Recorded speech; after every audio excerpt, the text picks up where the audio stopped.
मैंने अपनी cold childhood sweetheart को 7 साल तक चेस किया था। शादी के बाद मुझे पता चला कि वो तो मुझसे पहली नज़र में ही प्यार कर बैठी थी और चुपचाप मेरे चेस करने के प्रोसेस को बहुत एंजॉय कर रही थी। एक एक्सीडेंट ने मुझे वापस उस दिन भेज दिया जब मैं पहली बार अपनी चाइल्डहुड स्वीटहार्ट से मिला था। वहां पहुंचते ही मैंने सुना कि वो अपनी बेस्ट फ्रेंड के सामने हंसकर कह रही थी, फेंग युआन, वो बचपन का मंगेतर, मैं सन्यासी बन जाऊंगी पर उससे शादी नहीं करूंगी। ये सुनकर मेरे चेहरे पर एक स्माइल आ गई। इस बार मैंने डिसाइड किया कि मैं उसे अब और चेज नहीं करूंगा। अब बारी उसकी थी मुझे चेज करने की। उसके बगल में खड़ी उसकी बेस्ट फ्रेंड ने उसे समझाते हुए कहा, भाई निंगबिंग, तुम इतनी बड़ी बात इतनी जल्दी मत कहो। क्या पता तुम सच में अपने उस बचपन के मंगेतर को पसंद करने लगो। भाई निंगबिंग ने तुरंत हंसकर जवाब दिया, इतना सोचकर तुम थकती नहीं हो क्या? और मैं उसे पसंद करूंगी? तुम मुझे पागल समझती हो क्या? ये इस जन्म में तो बिल्कुल पॉसिबल नहीं है। बाई निंगबिंग ने एयरपोर्ट के मेन गेट की तरफ देखा और थोड़ी इरिटेटेड आवाज में बोली, पर ये इंसान अब तक बाहर क्यों नहीं आया? सु वानरो ने हंसते हुए कहा, क्यों पॉसिबल नहीं है? अगर फेंग युआन एक सुपर हैंडसम लड़का निकला तो तब भी तुम उसे पसंद नहीं करोगी? बाई निंगबिंग ने अपना सिर हिलाया और कहा, सुना है वहां की यूवी रेज बहुत स्ट्रांग होती हैं। बेसिकली वहां ज्यादातर लोगों का स्किन टोन डार्क ही होता है।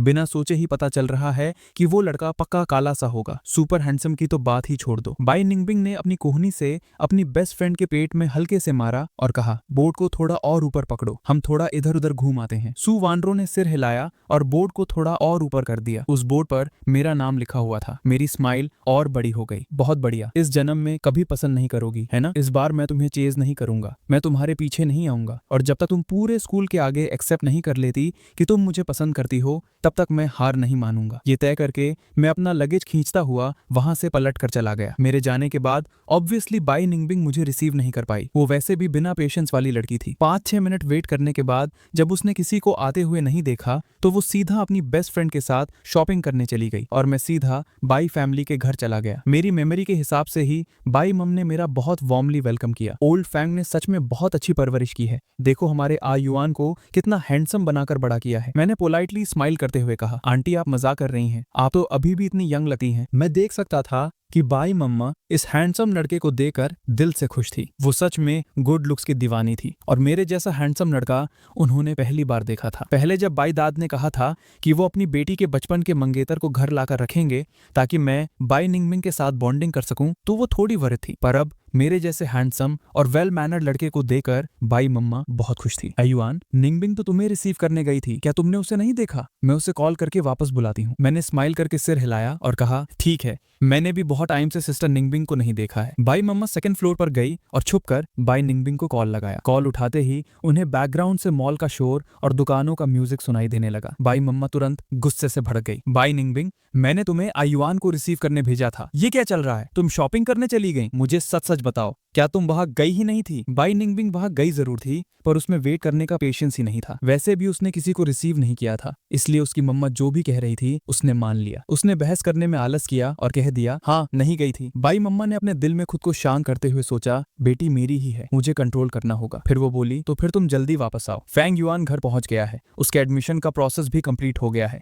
और वो तुम्हारी ही क्लास में है। कल तुम उसे अपने साथ स्कूल लेकर जाओगी। फोन के दूसरी तरफ अपने गुस्से वाली मम्मा की चिल्लाती हुई आवाज सुनकर बाई निंगबिंग ने हेल्पलेसली सांस छोड़ी। मम्मा मेरे और उसके बीच बॉन्डिंग करवाने के लिए सच में किसी भी हद तक जाने को तैयार हैं। लिन हाई स्कूल इस कैपिटल सिटी का सबसे बेस्ट हाई स्कूल था और उसकी क्लास वहां की सबसे बेस्ट क्लास थी। ऐसे अचानक किसी को क्लास 1 में ट्रांसफर कर देना, उसे डर लग रहा होगा कि मैं बाकी बच्चों के लेवल को कैचअप नहीं कर पाऊंगा। उसने एक सेकंड के लिए मेरी इस हालत पर तरस खाया पर अगले ही सेकंड रूथलेसली जवाब दिया, मुझे अभी कुछ काम है, आप किसी और को बोल दो उसे ले जाने के लिए। मैं आज रात सु वानरो के घर रुकूंगी और वापस नहीं आऊंगी। Bye bye. कॉल कट हो गया। उसकी बेचारी मम्मा गुस्से से वहीं पर फटने वाली थी। अब बाई निंगबिंग को वापस लाने का कोई रास्ता नहीं था। नीचे आने के बाद बाई मम्मा को बहुत बुरा लग रहा था। उन्होंने बाई निंगबिंग को कवर करने के लिए मुझसे एक झूठ बोल दिया कि उसे कुछ बहुत जरूरी काम आ गया है। मैंने स्माइल करके कहा कि कोई बात नहीं और मेरी स्माइल ने बाई मम्मा के इस दिल को पूरी तरह पिघला दिया। उन्हें लग रहा था कि वो इस क्यूटनेस को झेल नहीं पाएंगी। ओह माय गॉड, इतना हैंडसम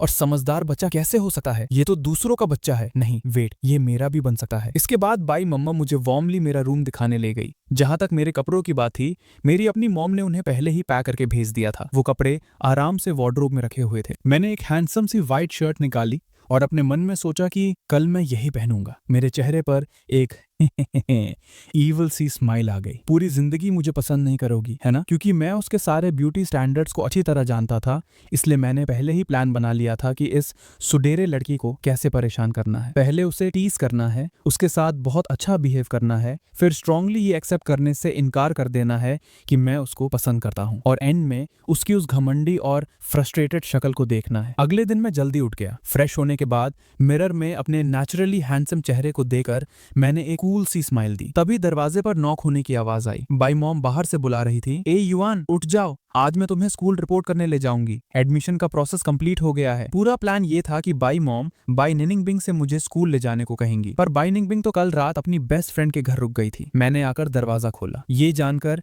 कि बाई मॉम मुझे स्कूल छोड़ने वाली हैं, मैंने रिस्पेक्टफुली मना कर दिया। बाई मॉम को लगा कि शायद मैं ज्यादा अटेंशन लेने से शर्मा रहा हूँ, इसलिए उन्होंने जिद नहीं की। उन्होंने बस ड्राइवर को बोल दिया कि वो मुझे स्कूल के पास ड्रॉप कर दे। आधे घंटे बाद ड्राइवर ने मुझे स्कूल से थोड़ी दूर पर ड्रॉप कर दिया। कार से उतर ही मेरे चेहरे की पोलाइट स्माइल गायब हो गई और एक शैतानी स्माइल में बदल गई। लेट मी गेस, बाई निंगबिंग इस टाइम कहां से आएगी? मुझे याद था कि पिछली लाइफ में जब मैं कैपिटल सिटी आया था तो बाई निंगबिंग को अपनी बेस्ट फ्रेंड के घर सोना सबसे ज्यादा पसंद था। फिर वो हर सुबह एकदम एंड टाइम पर भागती हुई स्कूल आती थी। वो पक्का स्कूल के पीछे वाली छोटी सी एली से ही आएगी, इसलिए मैं बिना सोचे सीधा स्कूल के पीछे वाली एली की तरफ चला गया। जब मैं मेन गेट के आगे से गुजरा तो स्कूल के स्टूडेंट्स मुझे हैरानी और एडमिरेशन से देखने लगे। यहाँ तक कि कुछ लोगों ने चुपके से मेरी फोटो लेने के लिए अपने फोन्स तक निकाल लिए। मैंने एक की आवाज सुनी। मैंने पीछे मुड़कर देखा तो वहां 2 फीमेल स्टूडेंट्स खड़ी थी। उनमें से एक का फोन मेरी तरफ पॉइंट कर रहा था। जैसे ही मैंने मुड़कर देखा, मेरी परफेक्ट फ्रंट फेस की फोटो क्लिक हो गई। फोन पकड़े हुए लड़की कंप्लीटली फ्रीज हो गई। इतनी पास से मेरे हैंडसम चेहरे को देखकर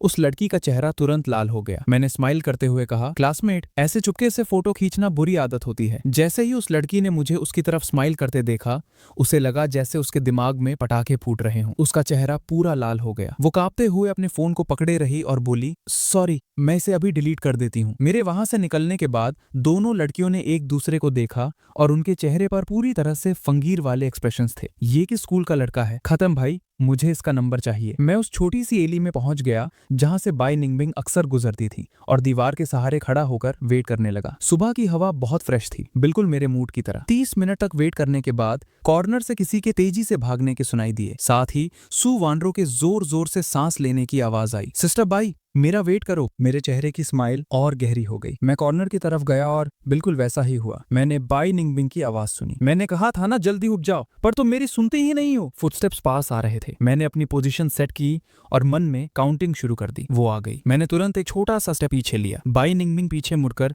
सू वेंड्रो से बात करते हुए आगे भाग रही थी। कॉर्नर टर्न करते ही अचानक वो मुझसे टकरा गई। फिर एक हल्की सी चीख मेरे कानों में आई। वो झटके से आगे मुड़ी, पर उसकी बॉडी आउट ऑफ कंट्रोल होकर आगे की तरफ गिरने लगी। मैंने जल्दी से अपना हाथ आगे बढ़ाया और उसे खींच लिया, सही टाइम पर उसकी कमर को सपोर्ट करते हुए। मैंने मन ही मन सोचा, ओके परफेक्ट, ये तो बिल्कुल किसी आइडल ड्रामा जैसी मीटिंग है। बाई निंगबिंग हैरानी से मेरे परफेक्ट हैंडसम चेहरे को देख रही थी। एक सेकंड के लिए वो इतनी ज्यादा इंप्रेस हो गई कि रिएक्ट करना ही भूल गई। मैंने क्लियरली बाई निंगबिंग के एक्सप्रेशंस में चेंज नोटिस किया। मैं उसे जितना जानता था उसके हिसाब से ये कमीनी पक्का मेरे लुक्स पर लटू हो गई थी। बाई निंगबिंग ने पहली बार इतना हैंडसम लड़का देखा था। उसका दिल अचानक से बहुत तेजी से धड़कने लगा होगा। उसने कई बार नर्वस होकर अपना थूक निकला। सू वेंड्रो ने आखिरकार उसे कैचअप कर लिया। बाई निंगबिंग को मेरी बाहों में देखकर उसके मुंह से हैरानी में चीख निकल गई। बाई निंगबिंग होश में आई और उसने जल्दी से मुझे छोड़ दिया। उसके खूबसूरत चेहरे पर अभी भी हल्के हल्के पसीने की बूंदें थी। सॉरी, मेरा वो इंटेंशन नहीं था, थैंक यू। होश में आने के बाद बाई निंगबिंग फिर से अपने उस ठंडे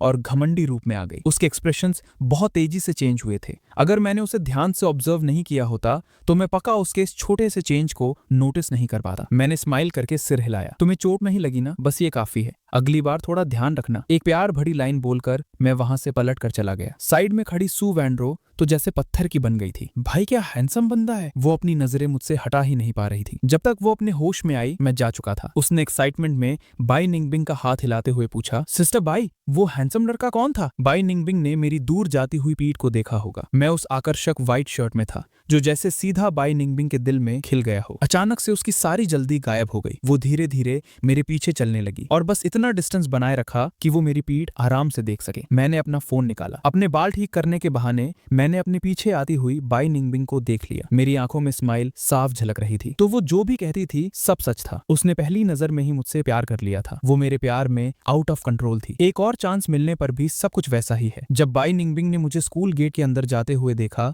तो पक्का उसके दिल में पटाखे फूट रहे होंगे। वो सोच रही होगी, क्या ये कोई नया ट्रांसफर स्टूडेंट है? इतना हैंडसम लड़का अगर पुराना स्टूडेंट होता तो ये बात पूरे स्कूल में आग की तरह फैल चुकी होती। बाई निंगबिंग ने अपने होठों पर जीभ फेरी और उसके चेहरे पर एक प्यारी सी स्माइल आ गई। उसने बड़ी मुश्किल से अपनी स्माइल छिपाई। फिर उसने तेज कदम बढ़ाए। स्कूल के गेट पर गार्ड अंकल ने हाथ आगे बढ़ाकर उसे और सू वैंड्रो को रोक लिया। स्टूडेंट्स, तुम दोनों लेट हो, अपना क्लास नंबर और नाम लिखो और फिर जाओ। गार्ड के रोके जाने वाले इन कुछ मिनट में मैं उसकी नजरों से बिल्कुल ओझल हो गया। उसके दिल में बेचैनी बढ़ गई होगी। उसे लग रहा था कि ये गार्ड बिल्कुल बेकार में बीच में आ गया है। हेल्पलेस होकर उसने रजिस्टर में अपना नाम और क्लास लिखी और फिर तेजी से आगे भागी। सू वैंड्रो बस साइन करने ही वाली थी कि उसने बाई निंगबिंग का लिखा हुआ नाम देखा और अचानक से चीख पड़ी। रजिस्टर पर लिखा था क्लास 3 सू वैंड्रो। उसने अपने मन ही मन अपनी प्यारी बेस्ट फ्रेंड को बहुत बद्दुआएं दी होंगी। गार्ड अंकल के घूरते हुए सू वैंड्रो ने बाई निंगबिंग का नाम लिख दिया। हम सब बेस्ट फ्रेंड्स ही तो हैं, ब्लेम शिफ्ट करना किसको नहीं आता। गार्ड अंकल की मेहरबानी से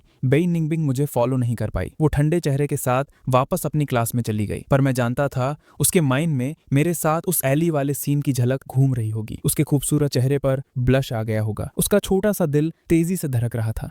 काश मैंने बात करके उसका नंबर मांग लिया होता। पर क्या ऐसा करने से मैं थोड़ी डिसअपॉइंट नहीं लगती? आरग कितना एनोइंग है। बाई निंगबिंग थक हार कर अपनी डेस्क पर लेट गई। आगे बैठी सू वैंड्रो को अचानक कुछ याद आया। उसने पीछे मुड़कर बाई निंगबिंग की तरफ देखा। सिस्टर बाई, क्या कुछ देर में तुम्हारा वो बचपन का मंगेतर हमारी क्लास में ट्रांसफर होने वाला है? बाई निंगबिंग को बचपन का मंगेतर सुनकर इरिटेशन हुई। उसने नाखुश होकर सू वैंड्रो को देखा। मैंने कहा था ना, वो बस बड़े बुजुर्गों का एक मजाक था। तुम क्यों इसमें इंटरेस्ट ले रही हो? अगर तुम्हें वो इतना पसंद है तो तुम ही रख लो। वेट, फैंग युआन भी तो आज ही ट्रांसफर होने वाला था। बाई निंगबिंग को अचानक याद आया, लिन हाई स्कूल में एडमिशन इतना इजी नहीं था। एक साल में यहाँ वैसे ही बहुत कम ट्रांसफर स्टूडेंट्स आते थे। स्कूल में अचानक एक हैंडसम लड़का आ गया जिसने उसके दिल की घंटी बजा दी और उसका वो मंगेतर भी आज ही ट्रांसफर होकर आ रहा है। ऐसा कोइंसिडेंस तो नहीं हो सका। बाई निंगबिंग को अचानक से मेरे पहले वाले उस डार्क स्किन टोन की याद आई होगी। उसने तुरंत अपना सिर हिलाया और इस आइडिया को इग्नोर कर दिया। बाई निंगबिंग के इन्हीं कुछ मिनट्स के जोन आउट होने के बीच क्लास के कुछ लड़कों ने हिम्मत करके उसे ब्रेकफास्ट ऑफर किया। बाई निंगबिंग को मना न करते देख वो लड़के खुशी से वहां से भाग गए। वो ऐसे एक्साइटेड थे जैसे उन्हें कोई खजाना मिल गया हो। बाई निंगबिंग जब अपने होश में आई तो उसने देखा कि उसकी डेस्क पर कई सारे ब्रेकफास्ट पैकेट्स पड़े हैं। उसकी खूबसूरत आईब्रोज ऊपर उठ गई। उसकी एक्सप्रेशन कोल्ड हो गई। ये सब वापस ले जाओ, थैंक यू। बाई निंगबिंग के मुंह से ऐसी ठंडी आवाज सुनकर वो बेचारे लड़के मायूस होकर वापस आके अपना अपना नाश्ता उठाकर ले गए। दूसरी तरफ टीचर्स ऑफिस में होम रूम टीचर हान मिन मेरे पुराने एकेडमिक रिकॉर्ड्स चेक कर रही थी। लैंग्वेज पेपर छोड़कर लगभग हर सब्जेक्ट में मेरे फुल मार्क्स थे। पर ये सिर्फ एलआई सिटी के एक ऑर्डिनरी हाई स्कूल के मार्क्स थे। इसे कैपिटल सिटी के सबसे बेस्ट लिन हाई स्कूल से कंपेयर करें तो अभी भी थोड़ा डिफरेंस तो होगा ही। और क्लास 1 लिन हाई स्कूल की सबसे बेस्ट क्लास थी। इस क्लास के काफी स्टूडेंट्स डायरेक्ट टॉप यूनिवर्सिटीज जाते थे। अगर उनकी अपनी सिस्टर इन लॉ ने मुझे स्पेशली रेकमेंड ना किया होता तो वो किसी भी हाल में मुझे क्लास 1 में आने की परमिशन नहीं देती। ऐसा नहीं था कि वो मुझे लो समझती थी, बल्कि सच तो ये था कि क्लास 1 का सिलेबस काफी स्पीड से चल रहा था। उन्हें डर था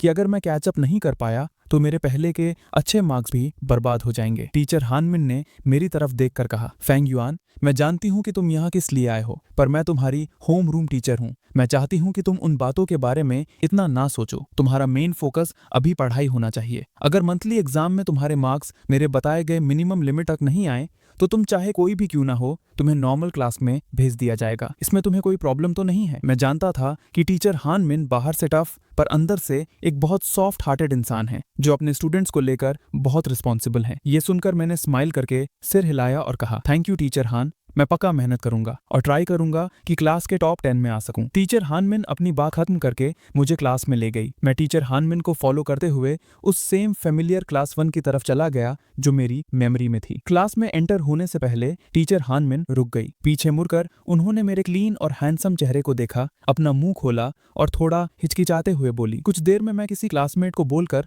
तुम्हें स्कूल यूनिफॉर्म भिजवा दूंगी। आगे से स्कूल में हमेशा यूनिफॉर्म पहनना। मैंने हंसते हुए अपना सिर हिलाया। ठीक है टीचर। मेरी ये स्माइल लिटरली बहुत डैज़लिंग और ब्राइट थी। टीचर हानमिन ने अपना चेहरा स्ट्रिक्ट बनाते हुए आगे ऐड किया, और सुनो, हर टाइम बेवजह ये स्माइल मत करते रहना। मैंने अपने दिल में सोचा, मैं क्या करूं अब मैं हैंडसम हूं तो उसमें मेरी क्या गलती। टीचर हानमिन के पीछे पीछे मैंने क्लास में कदम रखा। जो स्टूडेंट्स पहले धीरे आवाज में एक दूसरे से बात कर रहे थे, उनकी तो जैसे आवाज ही गायब हो गई। पूरी क्लास में अचानक से पिन ड्रॉप साइलेंस हो गया। लास्ट रो में बैठी बाई निंगबिंग पूरी तरह से शांति में थी। उसकी सुंदर आंखें बिना पल के झपकाए पोडियम पर खड़े मुझे ही देख रही थी। उसका दिल आउट ऑफ कंट्रोल होकर और तेज धड़कने लगा। टीचर हानमिन ने देखा कि क्लास के सारे लड़के और लड़कियां किस तरह मुझे घूर कर हैरान हो गए हैं, तो उन्होंने थोड़ा परेशान होकर ताली बजाई। आज मैं तुम सबको एक नए ट्रांसफर स्टूडेंट से मिलवाने वाली हूँ। इनका नाम फैंग युआन है। आज से ये हमारी क्लास के नए मेंबर हैं। तो यही फैंग युआन है। बाई निनिंग बिंग को लगा कि किसी ने उसके सर पर हथौड़ा मार दिया हो। ये लड़का सच में फैंग युआन निकला, मेरा वो बचपन का मंगेतर। उसी वक्त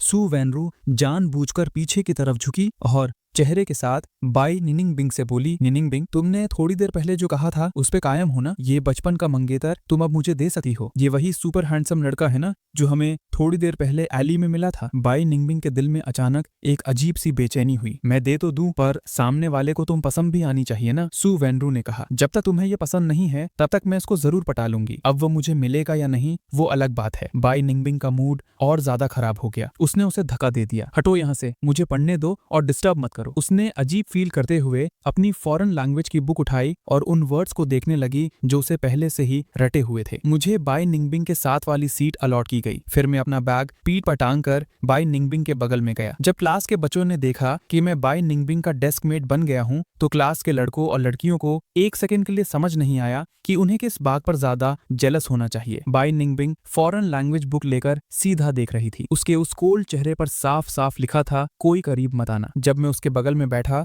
तो मैंने उसकी तरफ एक नजर देखा। बाई निंगबिंग बाहर से पूरी तरह शांत दिख रही थी, लेकिन अंदर ही अंदर वो सच में नर्वस होके थूक निकल रही थी। पहली क्लास फॉरेन लैंग्वेज की थी जो टीचर हान मिन की थी। वो जनरली पूरा लेक्चर उस फॉरेन लैंग्वेज में ही बोलकर पढ़ाती थी, पर ये सोचकर कि कहीं मैं कैचअप ना कर पाऊं, उन्होंने स्पेशली पूरी बात को हमारी लैंग्वेज में ट्रांसलेट किया और मैं शांति से अपने नोट्स लिख रहा था और सच में सीरियसली पढ़ भी रहा था। जल्दी ही क्लास खत्म होने की बेल बजी। टीचर हान मिन ने क्लास डिसमिस की और बाहर चली गई। मैंने अपना सिर घुमाकर बाई निंगबिंग की तरफ अपना हाथ बढ़ाया। हेलो, मेरा नाम फांग युआन है। ये कोई नॉर्मल इंट्रो जैसा नहीं था। मेरी आवाज में एक नेचुरल सा अपनापन था। बाई निंगबिंग को पता था कि इसका रीजन क्या था। आखिरकार हम दोनों अच्छी तरह जानते थे कि हम दोनों के बीच बचपन का रिश्ता तय हो चुका था। उसने बड़ी ठंडक के साथ मेरी तरफ हाथ बढ़ाया। हमारी उंगलियों के टिप्स एक सेकंड के लिए मिले और फिर दूर हो गए। बाई निंगबिंग बाहर से भले ही कोल्ड एक्ट कर रही थी, पर अंदर ही अंदर वो चीख रही थी, मैं हैंडल नहीं कर सकती। मेरा दिल इतनी तेजी से क्यों धड़क रहा है? मुझे खुद पर कंट्रोल करना होगा। क्लास के बच्चे मुझसे ज्यादा फैमिलियर नहीं थे,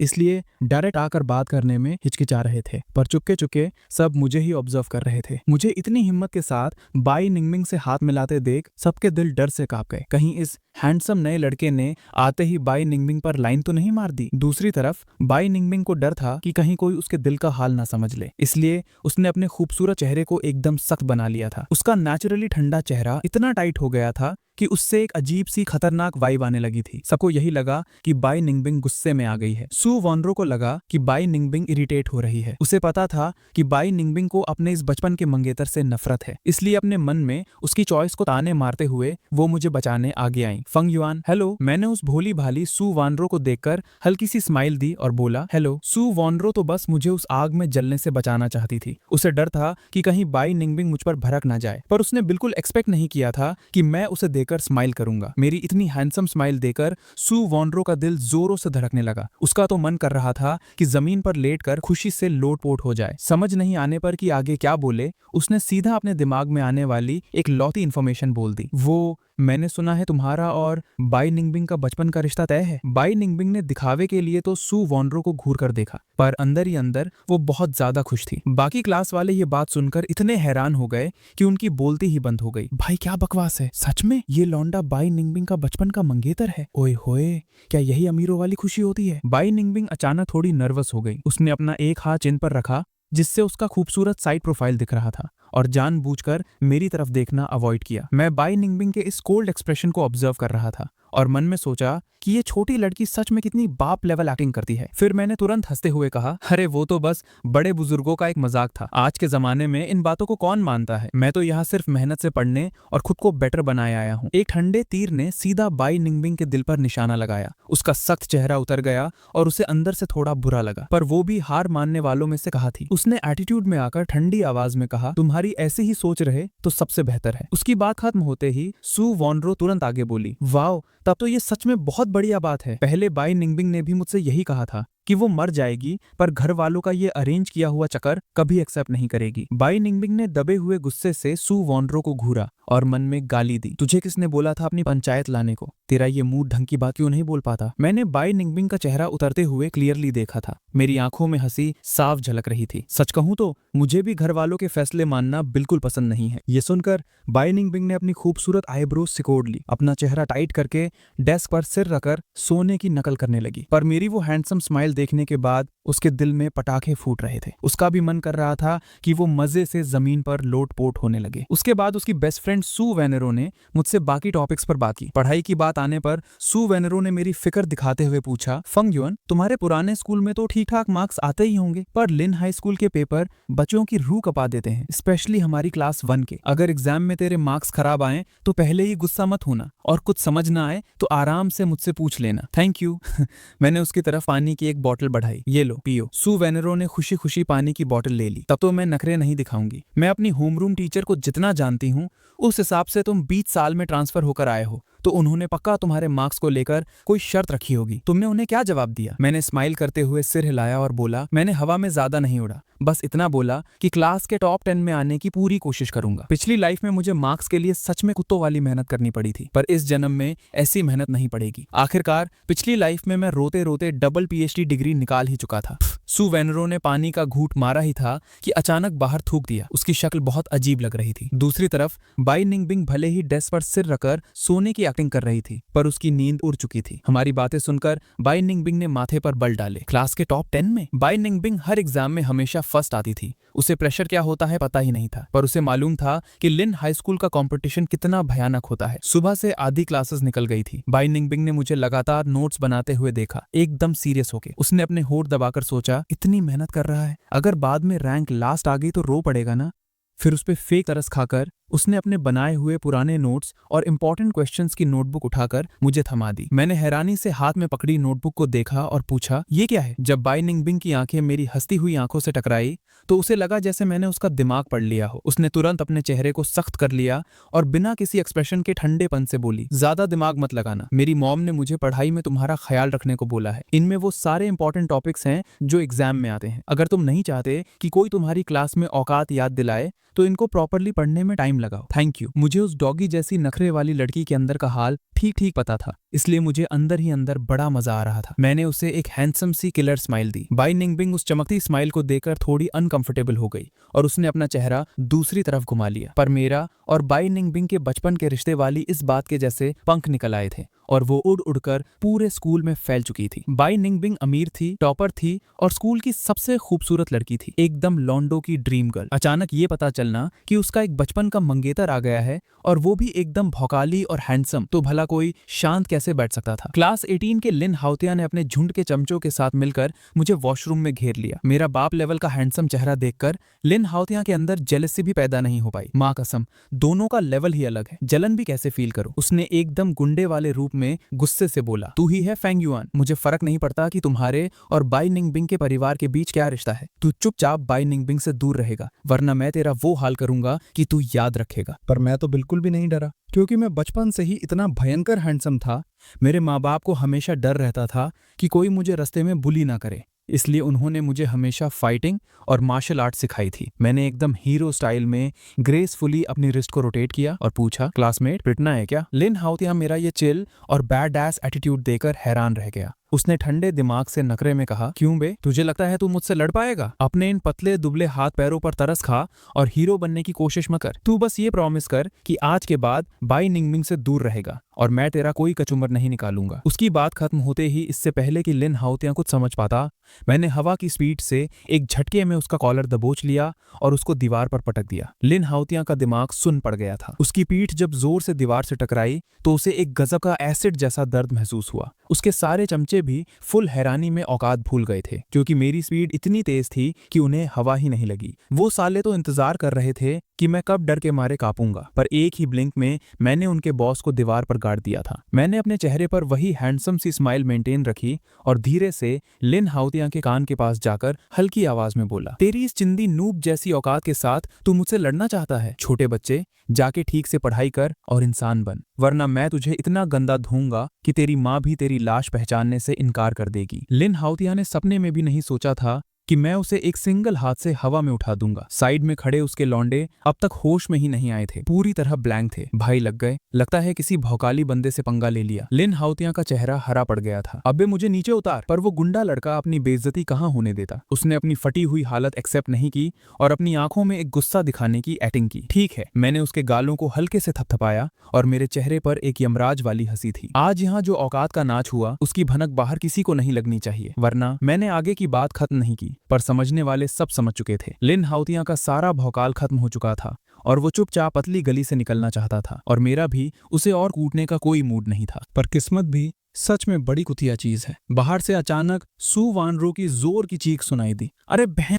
बाई निंगबिंग, वो लड़कों का वॉशरूम है। गजब पनौती लग गई। अभी तो बाई निंगबिंग का मेरे प्यार में पागल होकर दीवार से टकराना शुरू ही हुआ था, उससे पहले मैं उसे अपना ये फाइटर वाला रूथलेस रूप कैसे दिखा सकता था। मैंने एकदम से टर्न लिया, लिन हाउतियां का हाथ पकड़ा और उसे अपना कॉलर पकड़ने पर मजबूर कर दिया। मैं खुद अपने पैरों के बल लटक गया और सिर पीछे की तरफ डाल लिया। बाई निंगबिंग जैसे ही अंदर आई, उसने ठीक यही नाटक वाला सीन देखा। उसके अंदर अचानक से गजब का गुस्सा फूट पड़ा। लिन हाउतियां, कमीने, अभी की अभी छोड़ उसे। वाह, हीरो ने ब्यूटी को नहीं, ब्यूटी ने हीरो को बचाया। मैं अंदर ही अंदर खुशी से रो पड़ा था। मतलब मेरी नखरे वाली सच में पहले दिन से ही मेरी फिक्र करती थी। लिन हाउतियां बुरी तरह डर गया था और उसने झटके से अपना हाथ छोड़ दिया। सपोर्ट ना होने की वजह से मैं दीवार से नीचे फिसल गया, जैसे मैं पूरी तरह लाचार होकर गिरने वाला हूँ। बाई निंगबिंग तुरंत भाकर आई और उसने मुझे थाम लिया। तुम ठीक तो हो? उसकी आवाज में एक नेचुरल सी घबराहट साफ दिख रही थी। मैंने अपना सिर हिलाया, थोड़ा उदास पर जिद्दी एक्सप्रेशन बनाते हुए बोला, मैं ठीक हूँ। ये पूरा ओवर एक्टिंग वाला ड्रामेबाज सीन देखकर लिन हाउतियां और उसके सारे चमचों के मुंह खुले के खुले रह गए। उनके अंदर बस वही ठेठ गालियां निकल रही थी। भाई, ये लौंडा इतना गंदा ड्रामेबाज कैसे हो सकता है? बाई निंगबिंग इतनी भयंकर गुस्से में थी, उसने पलटकर लिन हाउतियां को ऐसी ठंडी नजरों से देखा कि कोई वही मर जाए। लिन हाउतियां, ये तेरा कौन सी बार का नाटक है? जो भी लड़का उसके आसपास मंडराता था, लिन हाउतियां किसी न किसी को भेजकर उसे कूट देता था। उसे उन लड़कों में कोई इंटरेस्ट नहीं था, पर वो ये भी नहीं चाहती थी कि उसकी वजह से कोई बेकार में पिटे। भाई कसम से, मैं मासूम हूँ, पूरी गलतफहमी है। लिन हाउतियां चिल्लाना चाहता था कि उसने मुझे हाथ तक नहीं लगाया, पर मैंने बाई निंगबिंग के पीछे से उसकी तरफ ठीक एक मौत वाली कातिल हंसी दे दी। वो स्माइल इतनी डेंजरस थी कि लिन हाउतियां को लगा जैसे मैं उसका वही कत्लेआम कर दूंगा। उसकी इतनी फट गई कि उसके मुंह से एक आवाज तक नहीं निकल पाई। बाई निंगबिंग ने कोल्ड चेहरे के साथ गुस्से में लिन हाउतियां से कहा, तेरा हिसाब मैं बाद में लूंगी। लिन हाउतियां सफाई देना चाहता था, पर उसके पाँव पहले से इतने थे, और वैसे भी उसका ओरिजिनल प्लान तो मुझे सच में पीटने का ही था। तो अब भला वो क्या ही एक्सप्लेन करता? क्या वो ये बोलता कि उसे पता नहीं था कि वो मुझसे औकात भरा मार खा जाएगा? ये तो उसकी और गंदी बेइज्जती होती। चलो, मैं तुम्हें क्लास वापस ले चलती हूँ। बाई निंगबिंग का चेहरा अभी भी ठंडा था। शायद अपना केयर करना छुपाने के चक्कर में उसने मुझे देकर बोल दिया, ज्यादा खुश मत होना, मेरी मॉम ने मुझे बोला था कि मैं तुम्हारा ध्यान रखूं। अगर मैं उसकी नखरे वाली रगों से वाकिफ ना होता तो पक्का इसकी झूठी एक्टिंग में फंस गया होता। मैंने मासूमियत से सिर हिलाया और मेरे चेहरे पर एक हल्की सी स्माइल आ गई। तुम चिंता मत करो, मैं इस बात का कोई गलत मतलब नहीं निकालूंगा। बाई निंगबिंग अंदर ही अंदर पागल हो रही थी। उसे लग रहा था कि मेरे इस तरह स्माइल करने पर वो और ज्यादा नर्वस हो रही है। ये उसके पागल कुत्ते की तरह धड़कते हुए दिल और चेहरे के अचानक गर्म होने से साफ पता चल रहा था। उसने मेरा हाथ छोड़ दिया। मैंने पीछे मुड़कर लिन हाउतियांग को हाथ हिलाते हुए बोला, बाय बाय। मुझे उस पर बिल्कुल तरस नहीं आ रहा था। किसने कहा था इस साले को कि पढ़ाई लिखाई छोड़कर बस दूसरों को औकात दिखाने के ख्वाब देखे। लिन हाओतियां मेरी दूर जाते हुई पीठ को देकर हैरानी से अपने चमचों की तरफ मुड़ा और बोला, क्या अभी अभी उसने मेरी बेइज्जती की है? सारे चमचों ने एक साथ सिर हिलाया। हाँ भाई बिल्कुल। मैं, बाई निंगबिंग और सू वॉनरो एक साथ क्लास में वापस आए। रास्ते में सू वॉनरो ने टेंशन में आकर मुझसे पूछा कि कहीं उसने मेरे साथ कोई लफड़ा तो नहीं किया। मैंने एकदम चिल होकर जवाब दिया, जिससे उन्हें कोई टेंशन ना हो, और बातों ही बातों में लिन हाओतियान के कचरे वाले कामों का भी जिक्र कर दिया। लिन हाओतियान को सच में औकात दिखानी जरूरी थी, पर मेरा अभी डायरेक्ट हाथ साफ करना ठीक नहीं लग रहा था। क्लास में वापस आकर बाई निंगबिंग ने अपना चेहरा सख्त कर लिया था। अपने फीलिंग्स के इस तरह आउट ऑफ कंट्रोल होने पर उसे खुद पर गुस्सा आ रहा था। मुझ जैसी बड़े बाप की बेटी ने जो एक बार बोल दिया वो कभी अपने अल्फाज वापस नहीं लेती। बात सबके सामने आ चुकी है। अब इस लड़के के साथ और ज्यादा क्लोज नहीं हो सकती, वरना बाद में मेरे ग्रुप वाले मेरा मजाक उड़ा उड़ाकर मुझे मार ही डालेंगे। हैंडसम लड़कों की कोई कमी थोड़ी है, मुझे बस इस एक बचपन के मंगेतर की जरूरत नहीं है। उसने अपने दिमाग को पूरी तरह सेट कर लिया था। तभी उसे फील हुआ कि कोई उसे देख रहा है। उसने अपना ठंडा चेहरा घुमाया और मैंने अपने इस भौकाली हैंडसम चेहरे के साथ बड़ी प्यार भरी आवाज में पूछा, मेरे पास गाड़ी नहीं है बाई निंगबिंग, क्या थोड़ी देर बाद हम एक साथ घर चल सकते हैं? इतनी मीठी आवाज में ये बोलकर मेरा खुद का दिल थोड़ा कांप गया। इस नखरे वाली पर लाइन मारने के लिए मैं सच में किसी भी हद तक गिरने को तैयार था। बाई निंगबिंग बिना किसी एक्सप्रेशन के मुझे घूरती रही। उसकी काली आंखों में सिर्फ एक ठंडक दिख रही थी। उसके इस रूप को देखकर मुझे अपनी पिछली लाइफ के उन बेकार 7 साल पर तरस आ रहा था, जब मैं पागलों की तरह इसके पीछे भागता रहा। ये नखरे वाली इतनी बाप लेवल एक्टिंग करती थी। इसमें मेरी कोई गलती नहीं थी कि मैं पिछली बार समझ नहीं पाया कि इसने मुझे पहली नजर में ही दिल दे दिया था। भला कौन सी लड़की अपने पहली नजर के प्यार के सामने ऐसी सड़ी हुई शक्ल बनाती है? बाई निंगबिंग ने बहुत देर तक कोई जवाब नहीं दिया। मैंने मन में एक सांस छोड़ी। लगता है अब अपना मास्टर स्ट्रोक खेलना ही पड़ेगा। मैंने शीशे के सामने पूरा एक दिन प्रैक्टिस की हुई उस किलर लुक के साथ स्माइल करके कहा, अगर तुम्हें अजीब लग रहा है या तुम्हारा मन नहीं है तो कोई बात नहीं। अभी अभी अपने दिमाग को शांत करने वाली बाई निंगबिंग मेरे इस कातिलाना रूप को देखकर दोबारा पागलों की तरह दिल धड़काने लगी। यहाँ तक कि वो अंदर ही अंदर थोड़ी घबरा भी गई। वो, ठीक है, हम एक साथ चलेंगे। ठीक है, थैंक यू। मैंने तुरंत उसे एक चमकती हुई स्माइल दी। फिर मैंने अपनी मैथ की बुक निकाली और सीरियसली रिवाइज करने लगा। भले ही ये सब मैंने पिछली लाइफ में पढ़ा था, पर इतना टाइम बीतने के बाद मैं लगभग सब भूल चुका था। बाई निंगबिंग मेरी इस हैंडसम सी स्माइल को देखकर पूरी तरह फिदा हो गई थी। उसके दिमाग में हजारों सवाल घूम रहे थे। उसे लग रहा था जैसे मैंने उसे पूरी तरह अपने कंट्रोल में कर लिया है। आगे बैठी हुई सू वेंड्रो ने चुपके से हमारी पूरी बात सुन ली थी। उसने अपना फोन निकाला और एक अमीनी सी हंसी के साथ अपने अमीर लड़कियों का ग्रुप नाम के चैट में सब कुछ फैला दिया। उसने वहां ये बॉम्ब भी फोड़ दिया कि बाई निंगबिंग मुझे घर ड्रॉप करने वाली है। ग्रुप में बाकी लड़कियां इस बात पर शर्त लगाने लगीं कि बाई निंगबिंग आखिर कब अपनी औकात पर आएगी और अपने कहे हुए अल्फाज पीछे लेगी। क्लास के टाइम बाई निंगबिंग के फोन का वॉल्यूम ऑन था और उसमें लगातार नोटिफिकेशंस की डिंग डिंग डिंग आवाज आ रही थी। जब उससे और कंट्रोल नहीं हुआ तो उसने आखिरकार चैट ओपन करके देख ही लिया। मैसेजेस पढ़ते ही बाई निंगबिंग का खून खौल उठा और उसका मन किया कि किसी का मुंह तोड़ दे। उसने अपना चेहरा सख्त किया और उसकी उंगलियां तेज स्पीड में स्क्रीन पर टाइप करने लगी। मैंने आज तक अपनी बोली हुई कोई बात कब वापस ली है? तुम सब सू वेंड्रो की फालतू बातों पर ध्यान मत दो। मैं उसे बिल्कुल पसंद नहीं करती, समझ आया? मैं बस उसका ख्याल इसलिए रख रही हूँ क्योंकि उसके दादाजी और मेरे दादाजी अच्छे दोस्त हैं। ग्रुप की बाकी तीनों लड़कियों ने एक साथ बस एक ही वर्ड रिप्लाई किया, ओ। उन तीनों का एक साथ वो ओ देकर बाई निंगबिंग गुस्से से लाल हो गई। वो अपनी थोड़ी इज्जत बचाने के लिए और कुछ टाइप करने ही वाली थी कि अगले ही सेकंड सू वेंड्रो ने मुझे उस ग्रुप में ऐड कर लिया। जैसे ही बाई निंगबिंग की नजर स्क्रीन पर गई, उसने देखा कि मैंने ग्रुप ज्वाइन कर लिया है। उसकी आंखें फटी की फटी रह गई। घबराहट ने उसके हाथ कांपे और उसने गलती से अपना टाइप किया हुआ मैसेज सेंड कर दिया। तुम लोगों का ये नाटक खत्म होगा कि नहीं? क्या मेरे पीछे लड़कों की कमी है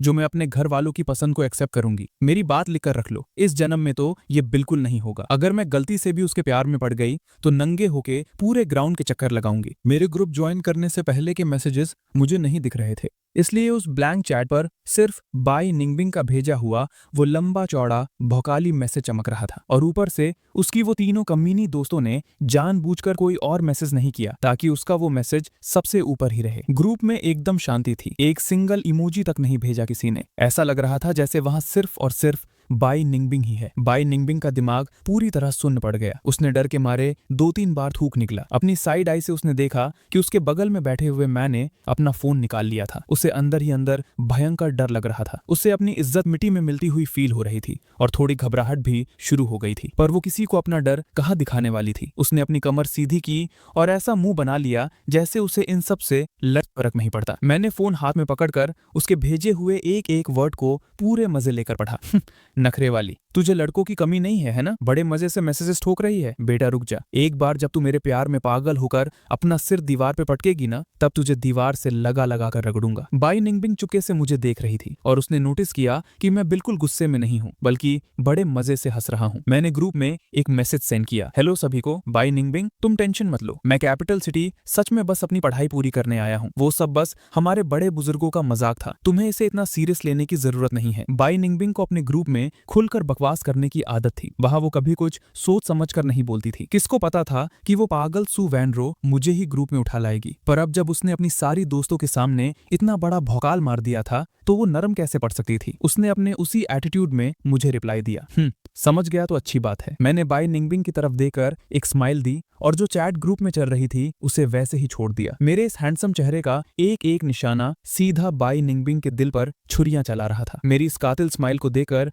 बाई निंगबिंग एक पल के लिए पूरी तरह खो गई। जब वो होश में आई तो अगली क्लास ऑलरेडी शुरू हो चुकी थी। मैं पूरे ध्यान से क्लास अटेंड कर रहा था और अच्छे से नोट्स बना रहा था। मैं एकदम किसी टॉप लेवल पढ़ाकू बच्चे जैसा लग रहा था। बाई निंगबिंग ने अपने सख्त चेहरे के साथ मन में सोचा, दुनिया में एक से बढ़कर एक हैंडसम लड़के भरे पड़े हैं, ऐसा थोड़ी है कि मुझे अपने टाइप का कोई और नहीं मिल सकता। अभी उसके सामने इतनी बड़ी बड़ी बातें ठोक दी हैं तो इस पहले दिन के छिछोरे प्यार को ठीक करना ही पड़ेगा। मैं वैसी सस्ती लड़की थोड़ी हूँ जो किसी के पीछे रो रो कर पागल हो जाए। अगर दिल धड़का है तो उस पर कंट्रोल करना भी मुझे आता है। हाँ, यही ठीक रहेगा। अब से हम बस आम दोस्तों की तरह रहेंगे। ये ड्रामेबाजी तब तक चली जब तक ये छुट्टी की बेल नहीं बज गई। होमरूम टीचर हानमिन मेरा पढ़ाई वाला डेडिकेशन देकर अंदर से थोड़ी रिलैक्स हो चुकी थी। मैंने अपना बैग पैक किया और घर जाने के लिए निकलने लगा। बाई निंगबिंग ने आज मेरे साथ घर जाने का प्रॉमिस किया था। मेरे होठों पर एक हल्की सी इविल स्माइल आ गई। चलो घर चलते हैं। मेरी वो हैंडसम स्माइल फिर से सीधा बाई निंगबिंग के दिल में उतर गई। उसने अपने मन में गाली दी, कमीने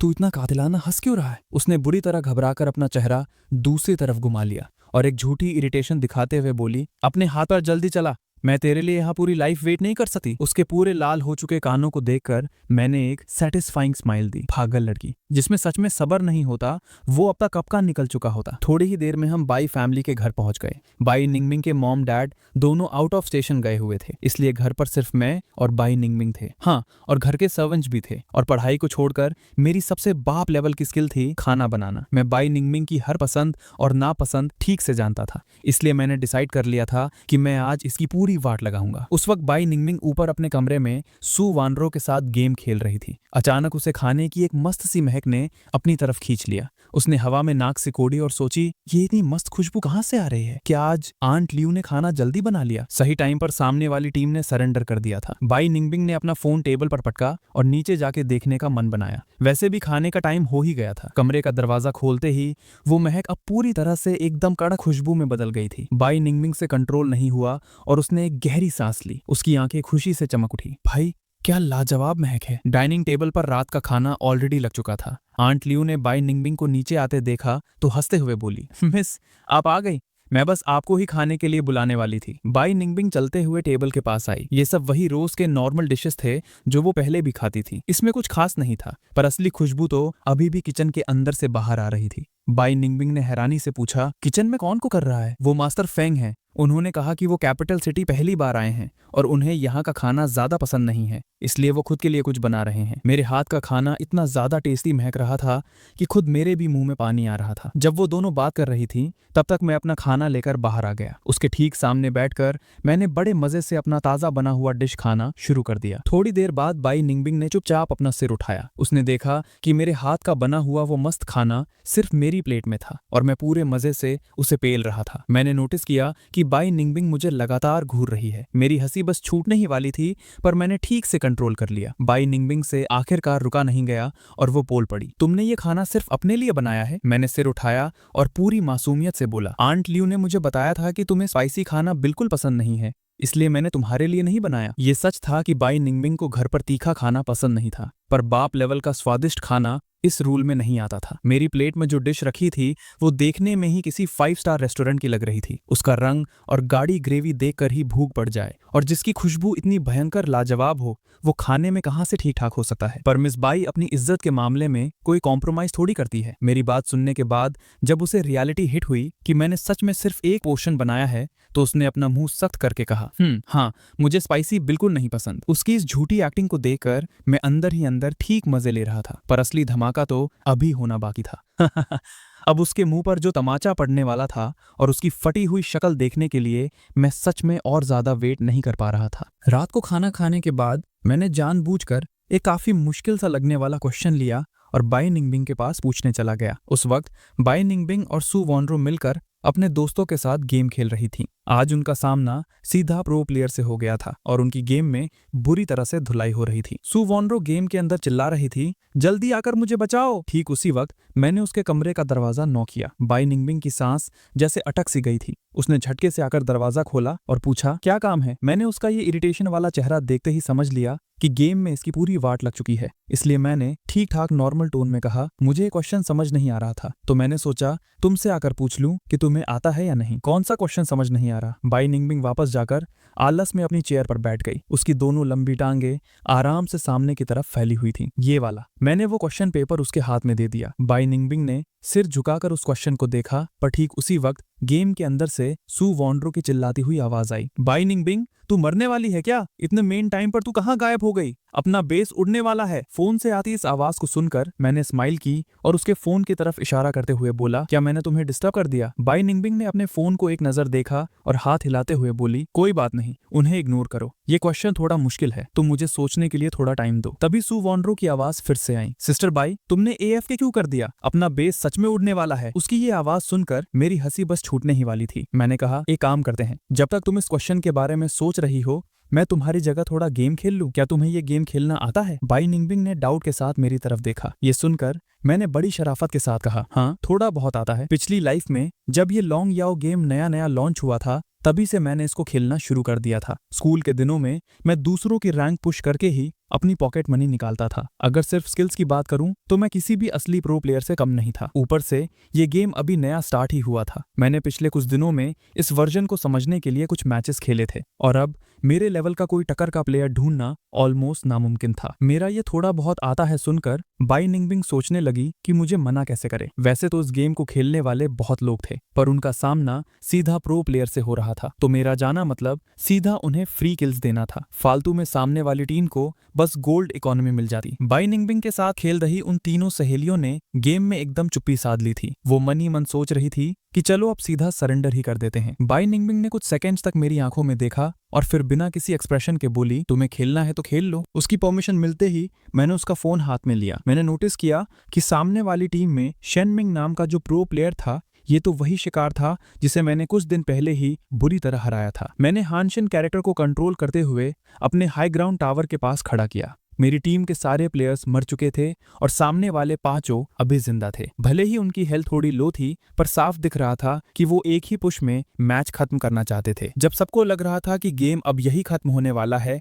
मैंने सीधा अपने हानशिन को आगे बढ़ाया और टावर के पास आने वाले सारे मिनियंस को क्लियर कर दिया। मुझे इस तरह अकेले आगे आते देख उस प्रो प्लेयर ने पीछे मुड़कर अपनी टीम से पक्का यही कहा होगा, लो भाई, गेम अब खत्म। उसकी बात पूरी होते ही मैंने एक फ्लैश मारा और स्किल यूज करके सीधा उन पांचों के बीच में घुस गया। उसी वक्त मैंने अपना अल्टीमेट मूव मारा और एक झटके में उनके 2 प्लेयर्स को गायब कर दिया। किसी को बचने या हटने का 1 सेकंड भी टाइम नहीं मिला। वो बड़ा प्रो प्लेयर शेनमिंग तो बस हवा में ही उड़ गया और मर गया। 2 किल्स लेने के तुरंत बाद मैंने अपनी फास्ट फिंगर्स से तुरंत रेजरेक्शन आर्मर खरीद लिया और उनकी तरफ से होने वाले एक हैवी फोकस अटैक को झेल गया। फिर उगते ही मैंने उनके एक और प्लेयर को निपटा दिया और एंड में अपनी बैड एस और लाजवाब मूवमेंट स्पीड के दम पर मैंने अकेले ही सबको पेलकर साला पेंटा किल निकाल लिया। 1 सेकंड के लिए तो वहां पूरी तरह हवा भी शांत हो गई थी। शेनमिंग को समझ ही नहीं आया कि उसके साथ क्या हुआ और वो कब मर गया। और उधर गेम में सू वैन वैनरू और उसकी पूरी टीम तो होश खो चुकी थी। भले ही सामने वाले बाकी 4 प्लेयर्स इतने ठीक ठाक नहीं थे,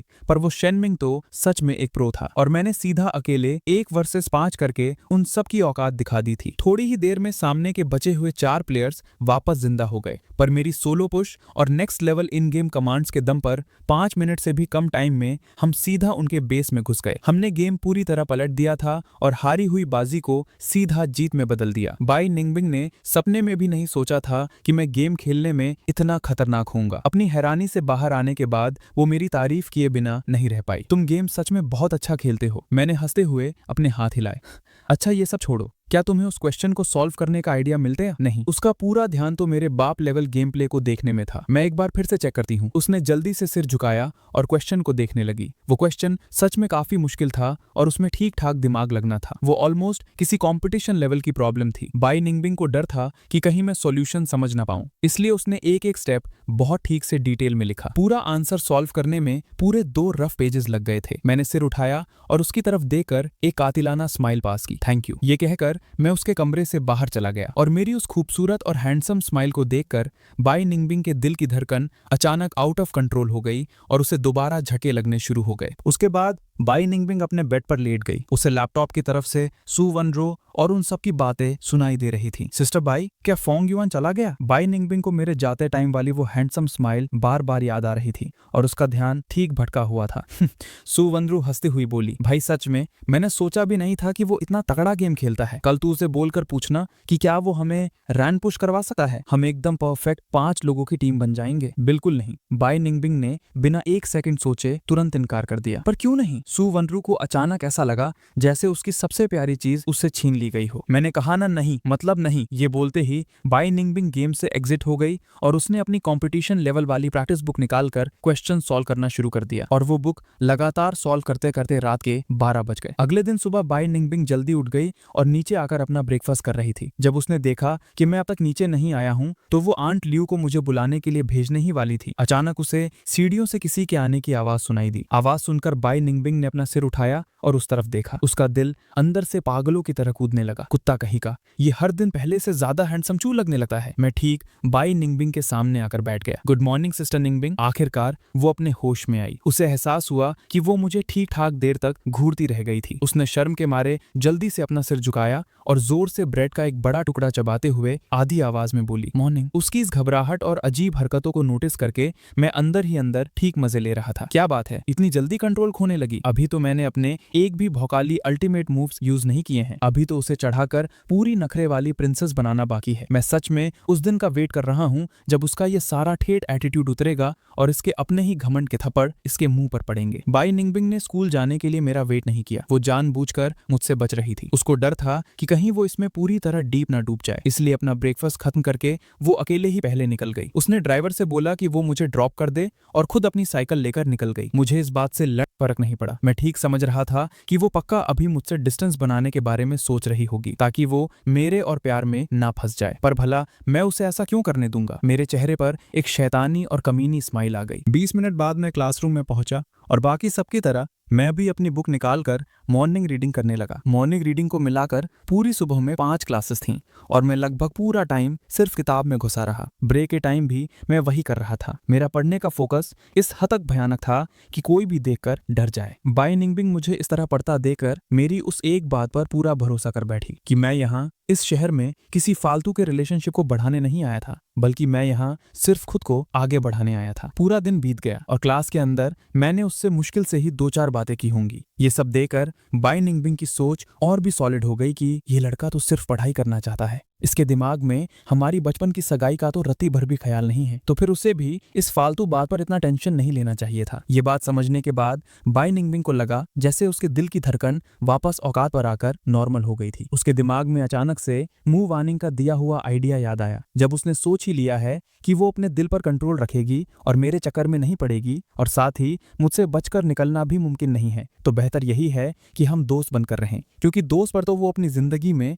कभी दूसरी नजरों से लाइन नहीं मारेगी। छुट्टी होने के बाद बाई निंगबिंग ने मेरे पास आकर पूछा, टाइम है तेरे पास? मैं देख रही हूँ तू पूरा दिन पढ़ाई में लगा हुआ है, इस तरह तू पूरी तरह से थक जाएगा। थोड़ा आराम भी करना जरूरी है। एक काम करते हैं, मेरे साथ चलकर थोड़ा गेम खेल लें, क्या कहता है? मैं बाई निंगबिंग के दिमाग में चल रही इस छोटी सी साजिश को समझ रहा था। मैंने एकदम सीरियस होकर उसकी आंखों में देखा। मेरी इस इतनी तीखी और लगातार घूरती हुई नजर को इग्नोर करना उसके लिए लगभग नामुमकिन था। क्या हुआ, तेरा मन नहीं है क्या जाने का? अगर नहीं जाना तो कोई ना, छोड़ दे। ये बोलकर वो वहां से जाने के लिए उठ गई। जाऊंगा ना, मैंने अपनी मैथ्स की किताब बंद करते हुए कहा। तू सही बोल रही है, टाइम निकाल कर आराम करना चाहिए, पर मुझे अभी भी कुछ सवाल समझ नहीं आ रहे। गेम खेलने के बाद क्या तू वापस जाकर मुझे वो सब सिखाएगी? बाई निंगबिंग ने बिल्कुल नहीं सोचा था कि मैं इतनी आसानी से मान जाऊंगा। आखिर मेरा वो पढ़ने का फोकस देकर लग ही नहीं रहा था कि मैं पढ़ाई के अलावा किसी और चीज में अपना टाइम बर्बाद करूंगा। उसने हाँ में सर हिलाया। ठीक है, गेम खेलकर चलते हैं और घर जाकर मैं तुझे पढ़ा दूंगी। स्कूल के बाद मैं बाई निंगबिंग के बताए हुए उस गेमिंग क्लब में गया। ये क्लब असल में सू वानरो के छोटे चाचा की प्रॉपर्टी थी। बाई निंगबिंग मुझे सीधा 3rd फ्लोर पर ले गई। वहां एक मस्त चिल करने वाला रूम था जो सिर्फ बाई निंगबिंग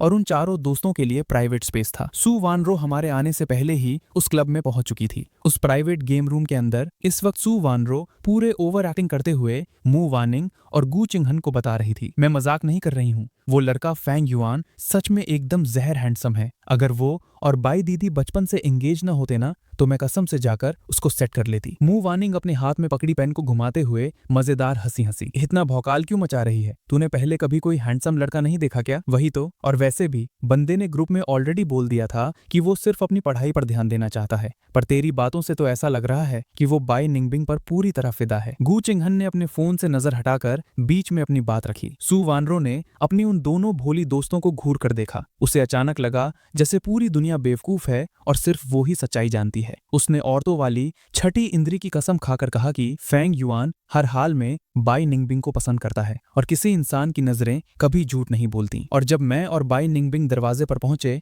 हमने ठीक उसी वक्त उनकी ये सारी बातें सुन ली। बाई निंगबिंग का चेहरा शर्म के मारे पूरा लाल हो चुका था। ये गधियां भी ना। उसने घबराते हुए मेरी तरफ देखा और फटाफट सफाई देने लगी। तू इनकी इन फालतू बातों पर ध्यान मत दे, इन बेवकूफों का मुंह चलता ही रहता है। मेरे होठों पर एक हल्की सी मुस्कान खेल गई। कोई दिक्कत नहीं, मैं इन सब पर ध्यान नहीं देता। बाई निंगबिंग की आंखें कंट्रोल के बाहर होकर वापस मुझ पर ठहर गईं। एक सेकंड के लिए वो फिर से खोई हुई थी और होश में आते ही बिना ध्यान दिए बोली, ध्यान नहीं देता तो ठीक है। दरवाजा खुलते ही अंदर होने वाली सारी बातचीत एकदम से रुक गई। मैं जाकर बाई निंगबिंग के बगल में बैठ गया। मू वानिंग और गू किंगहान की निगाहें जब मेरे ऊपर पड़ी तो वो कुछ देर के लिए वहीं ठहर गईं। कुछ लम्हों बाद जब उन्हें होश आया तो मू वानिंग ने अपने होठों पर जुबान फेरी। तो ये है वो हैंडसम लड़का जिसके बारे में सू वानरो बात कर रही थी। उसे भी अब समझ आ गया था। गू किंगहान पहले होश में आई। क्या तुम फांग युआन हो? बाई निंगबिंग को अपनी सहेलियों का ये बर्ताव बड़ा शर्मनाक लग रहा था। क्या कर रही हो तुम लोग? कभी कोई हैंडसम लड़का नहीं देखा क्या? लेकिन वो खुद ये भूल चुकी थी कि जब उसने पहली बार मुझे देखा था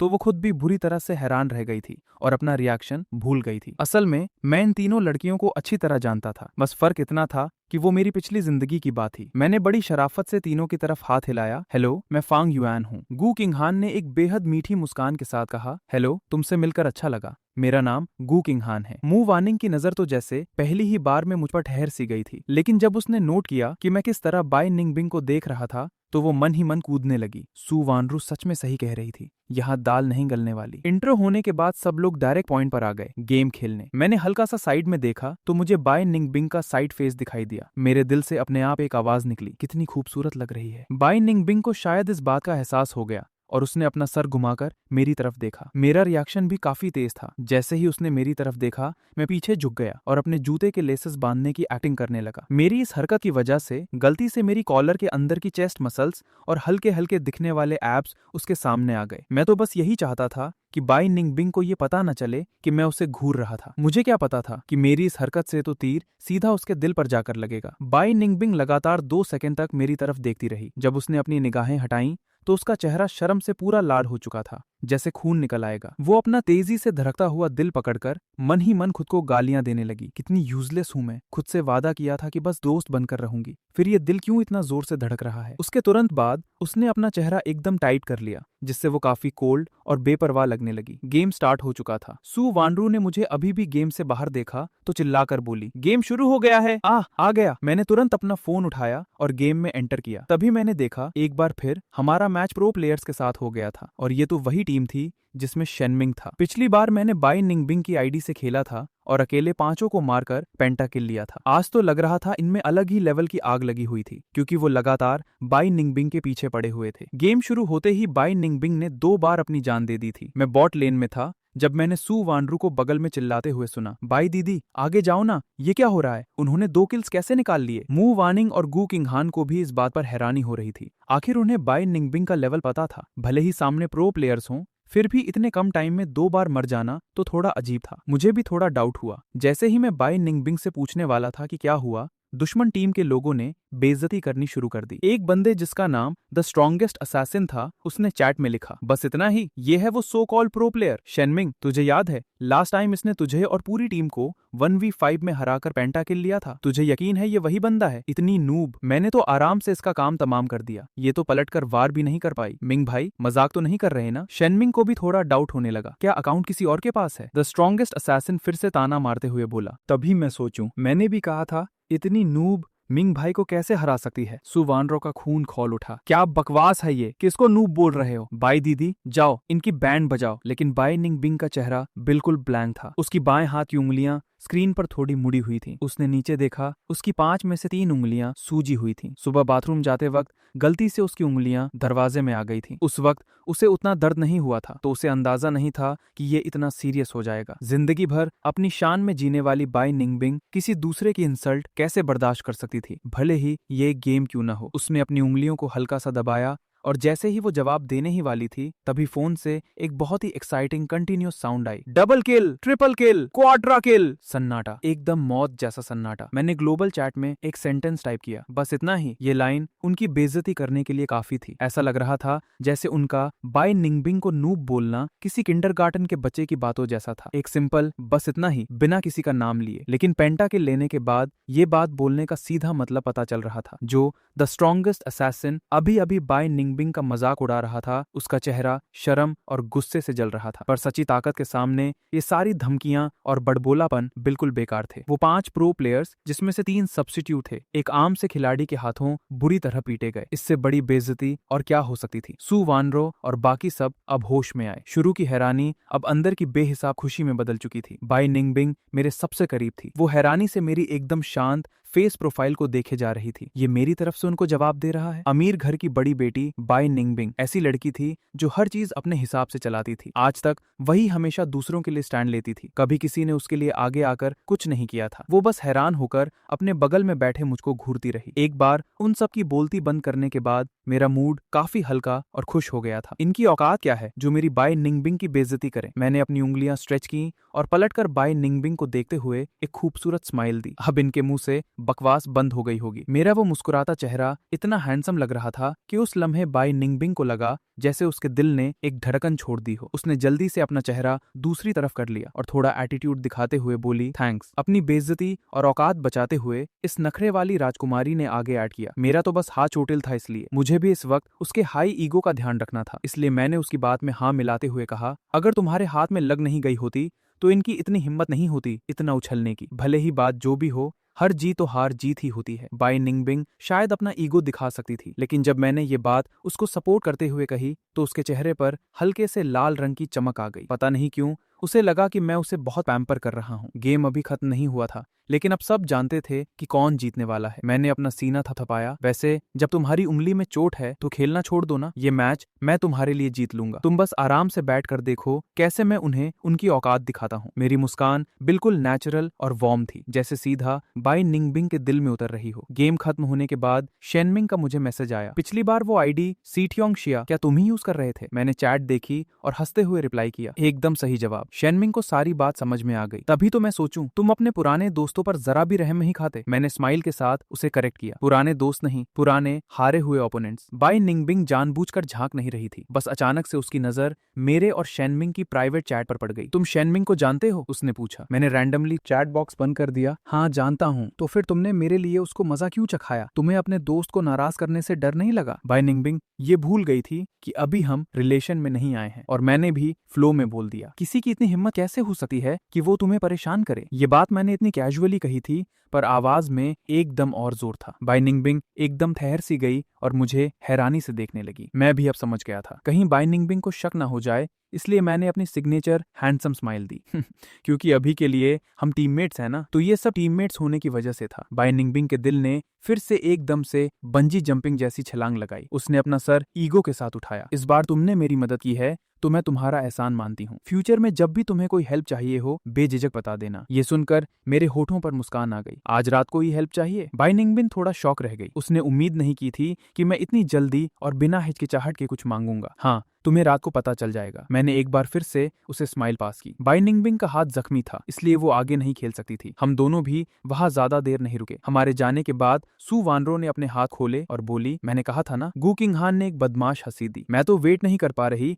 बाई दीदी की शर्त हारने पर उसको नंगा दौड़ते देखने का। घर वापस जाते रास्ते में मैं फार्मेसी पे रुका। वहां से बाहर निकलते ही बाय निंगबिंग ने पूछा, तुम वहां मेडिसिन लेने गए थे? मैंने हल्के से स्माइल किया। तुम्हें रात को खुद पता चल जाएगा। मैंने अपने हाथ में जो दवाई की बोतल थी उसे हिलाया। ये सूजन और दर्द कम करने वाली दवा है। तुम्हारा हाथ सूजा हुआ था ना, तुम्हें बाद में स्प्रे कर दूंगा। Thank you. उसने बिना कुछ कहे मेरे हाथ से बोतल ली और आगे तेजी से निकल पड़ी। मैं देख सकता था कि वो थोड़ी एम्बैरेस थी। मैं स्माइल करते हुए उसके पीछे चल पड़ा। बाय निंगबिंग बस आगे चल रही थी और उसे ये पता नहीं था कि मैं उसे किस प्यार भरी नजर से देख रहा था। घर पहुंचकर मैंने पहले से मार करके रखे हुए क्वेश्चंस निकाले और सीधा बाय निंगबिंग के कमरे की तरफ चला गया। उसका कमरा मेरे नेक्स्ट रूम में था। दरवाजा आधा खुला हुआ था। मैंने नॉक किया पर कोई आवाज नहीं आई। तो मैंने आवाज लगाई, बाय निंगबिंग तुम अंदर हो? जब मैंने पुकारा, अंदर से किसी चीज के गिरने की जोर से आवाज आई। थट। मुझे लगा बाय निंगबिंग गिर गई है। मैं फौरन बिना सोचे समझे दरवाजा ढकेल कर अंदर चला गया और वहां मैंने देखा कि उनके घर की बिल्ली ने उसके लेगो सेट को गिरा दिया था। मैं जिस वक्त अंदर घुसा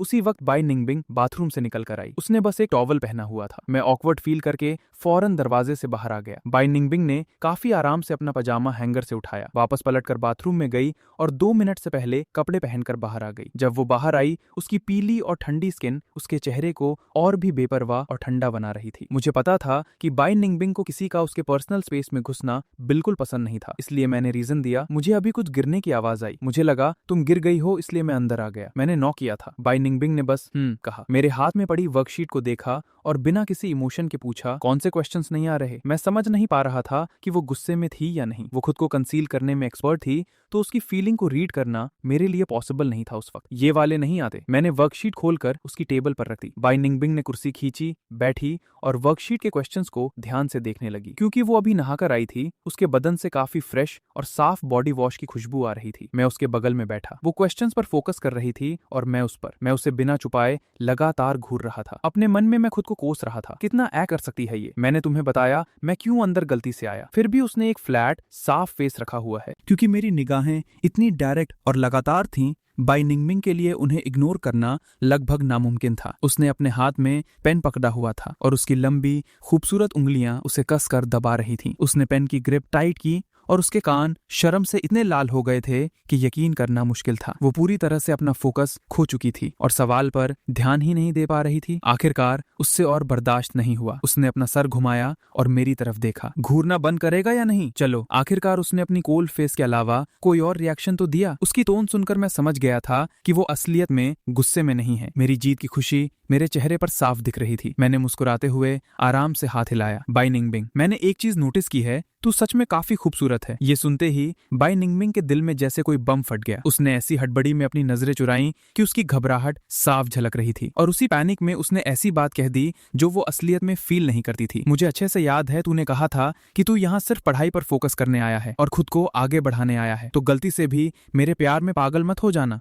हाँ, बिल्कुल सही बात है, पर इसका मतलब ये थोड़ी है कि मैं तेरी खूबसूरती की तारीफ भी नहीं कर सकता। फिक्र मत कर, मैं सिर्फ एक फैन की तरह तारीफ कर रहा हूँ। मुझे तुझसे प्यार व्यार नहीं हुआ है। ये बोलकर मैंने तसल्ली देने के अंदाज में उसके कंधे पर हल्का सा थपथपाया। मेरी इन क्लियर और सीधी बातों ने बाय निंगबिंग के तेजी से धड़कते हुए दिल को जैसे एक झटके में जमीन पर ला पटका और उसका दिल बैठ सा गया। उसे अंदर ही अंदर बड़ा अजीब और खालीपन महसूस हो रहा था, पर अपने दिल की उस हल्की सी जलन और अजीब फीलिंग को दबाने के बाद बाय निंगबिंग ने फिर से मेरे पूछे गए सवाल पर अपना पूरा फोकस लगा दिया। मुझे मानना पड़ेगा, मैं जब भी उसके पास कोई सवाल लेकर जाता था उसकी डिफिकल्टी लेवल काफी हाई होती थी, जिसकी वजह से अब बाय निंगबिंग को मुझ पर शक होने लगा था कि मेरी पढ़ाई शायद आम लोगों से काफी खतरनाक है। पिछली बार तो उसने सॉल्यूशन का हर एक स्टेप बहुत डिटेल में लिखा था, पर इस बार बाय निंगबिंग ने सिर्फ मेन और इंपॉर्टेंट स्टेप्स ही लिखे। मुझे बस वो कॉन्सेप्ट्स और नॉलेज पॉइंट्स रिवाइज करने की जरूरत थी। वैसे भी ये क्वेश्चंस मेरे लिए उतने भी हार्ड नहीं थे। मेन स्टेप्स लिखने के बाद बाई निंगबिंग ने मुझसे पूछा, तुझे ये पढ़कर समझ आ जाएगा? वो अभी नहा कर आई थी, उसके बाल अभी ठीक से सूखे नहीं थे और उनसे शैम्पू की एकदम मस्त खुशबू आ रही थी। मैंने वो रफ पेपर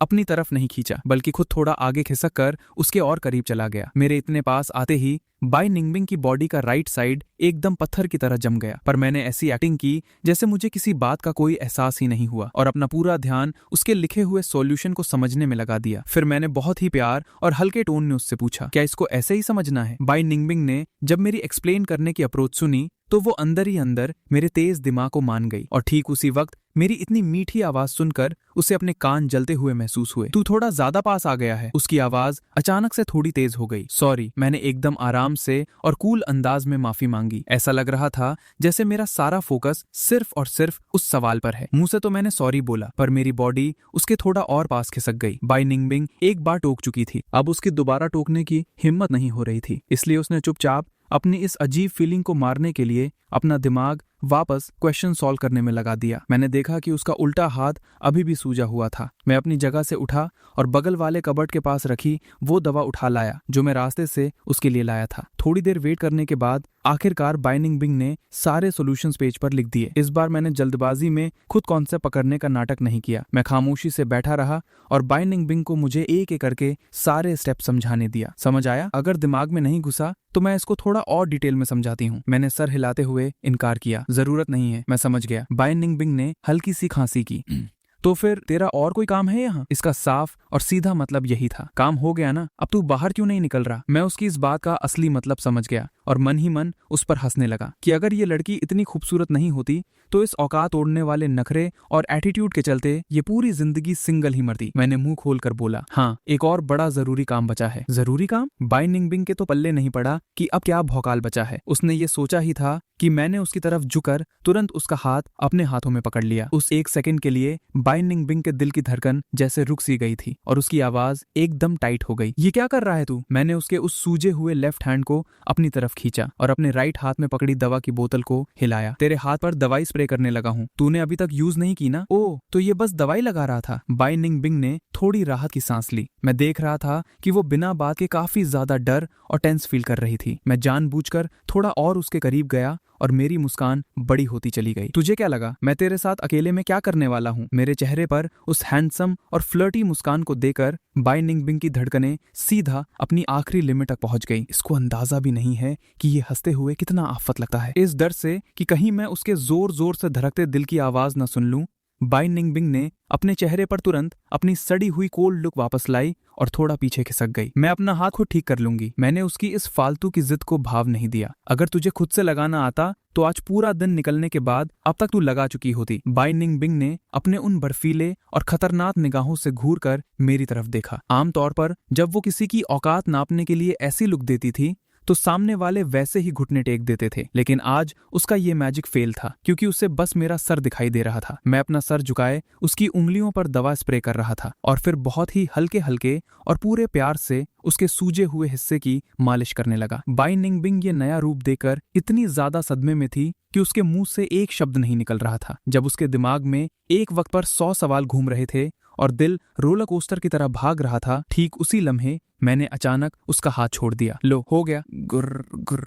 सन्नाटे के बीच बाई निंगबिंग के पेट से अचानक बहुत अजीब से टाइम पर भूख के गुरगुराने की आवाज आई। वो वही जम गई और उसका चेहरा तुरंत कान तक शर्म से लाल हो गया। वो पूरी तरह से पानी पानी हो गई थी, पर उसने अपना मुंह नहीं खोला। वो बस अपने इस बेकार और एम्बैरेसिंग मोमेंट को अपने फेक एटीट्यूड वाले ठंडे एक्सप्रेशन के पीछे छुपाने की नाकाम कोशिश कर रही थी। मेरी छोटी सी हंसी छूट गई। तुझे भूख लगी है क्या? बाई निंगबिंग ने अपनी शक्ल और टाइट कर ली, जैसे उसे मेरी बात से कितनी इरिटेशन हो रही हो, और बड़ी शांति से अपने बालों पर हाथ फेरते हुए बोली, मैं डाइट पर हूँ। ओ अच्छा, ठीक है, मैं चलता हूँ अपने रूम। मैं उठा और सीधा उसके कमरे से बाहर निकल गया। मैंने एक सेकंड मुड़कर उसे वापस देखा भी नहीं, जैसे मुझे वहां रुकने में जरा भी दिलचस्पी ना हो। मेरे जाने के बाद बाई निंगबिंग अपनी उसी लकड़ी जैसी एक्सप्रेशनलेस फेस के साथ बैठी रही और चुपचाप अपनी खूबसूरत लंबी उंगलियों से अपना पेट दबा लिया। भूख से मेरी जान निकल रही है, पर अब मैंने इसके सामने डाइट की इतनी बड़ी बड़ी बातें फेंक दी हैं तो चाहे मैं आज रात भूख से तड़प कर क्यों ना मर जाऊं,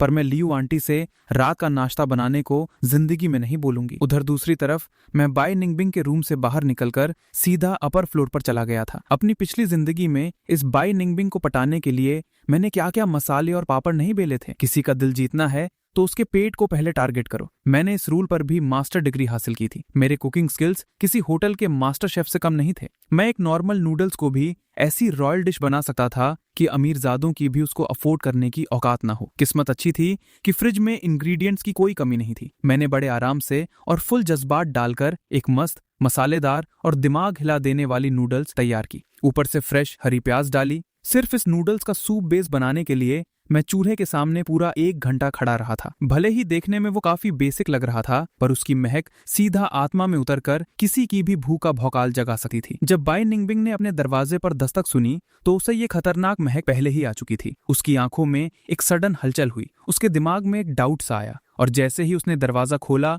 उसका वो डाउट सच्चाई में बदल गया। बाहर सच में मैं ही खड़ा था। मैं दरवाजे की चौखट पर खड़ा था। मेरे दोनों हाथों में एक जबरदस्त नूडल्स का बड़ा बाउल था। मैंने उसको देखकर बिल्कुल नेचुरल मुस्कुराया और बोला, खाएगी? मैंने कोई फालतू की एक्सप्लेनेशन नहीं दी, बस ये एक डायरेक्ट और सिंपल सवाल पूछा। पर यहाँ प्रॉब्लम ये थी कि इस नखरेबाज महारानी ने अभी कुछ देर पहले ही डाइट का ड्रामा खेला था, तो अब वो अपनी औकात गिराकर हाँ कैसे बोल सकती थी। जैसे ही वो इनकार करने वाली थी, मैंने वो गरम बाउल सीधा उसकी नाक के आगे लाकर टिका दिया। ये नूडल्स बनाने में मैंने अपनी मेहनत का पूरा 1 घंटा फूंक दिया है। मिस सू, बस थोड़ी सी रहम खा लो और इसे चख कर मेरी इज्जत बचा लो। मैंने अपना मूव एक ही झटके में चल दिया था। उसके पास नखरे दिखाने या भाव खाने का एक्सक्यूज मैंने पहले ही खत्म कर दिया था। बाई निंगबिंग को लगा कि अगर उसने अभी भी इनकार किया तो वो हद से ज्यादा एहसान फरामोश लगने लगेगी। उसने चुपचाप बिना आवाज किए उस बाउल को अपने हाथ में लिया। मुझे तो ऐसा लग रहा है तू जानबूझकर मेरी डाइट खराब करने पे तुला है। पर जैसे ही वो मुड़ी, उसके होठों पर आई वो हंसी ने बता दिया कि वो अंदर से झूम रही थी। उसको अभी भी इतना नखरा दिखाता देखकर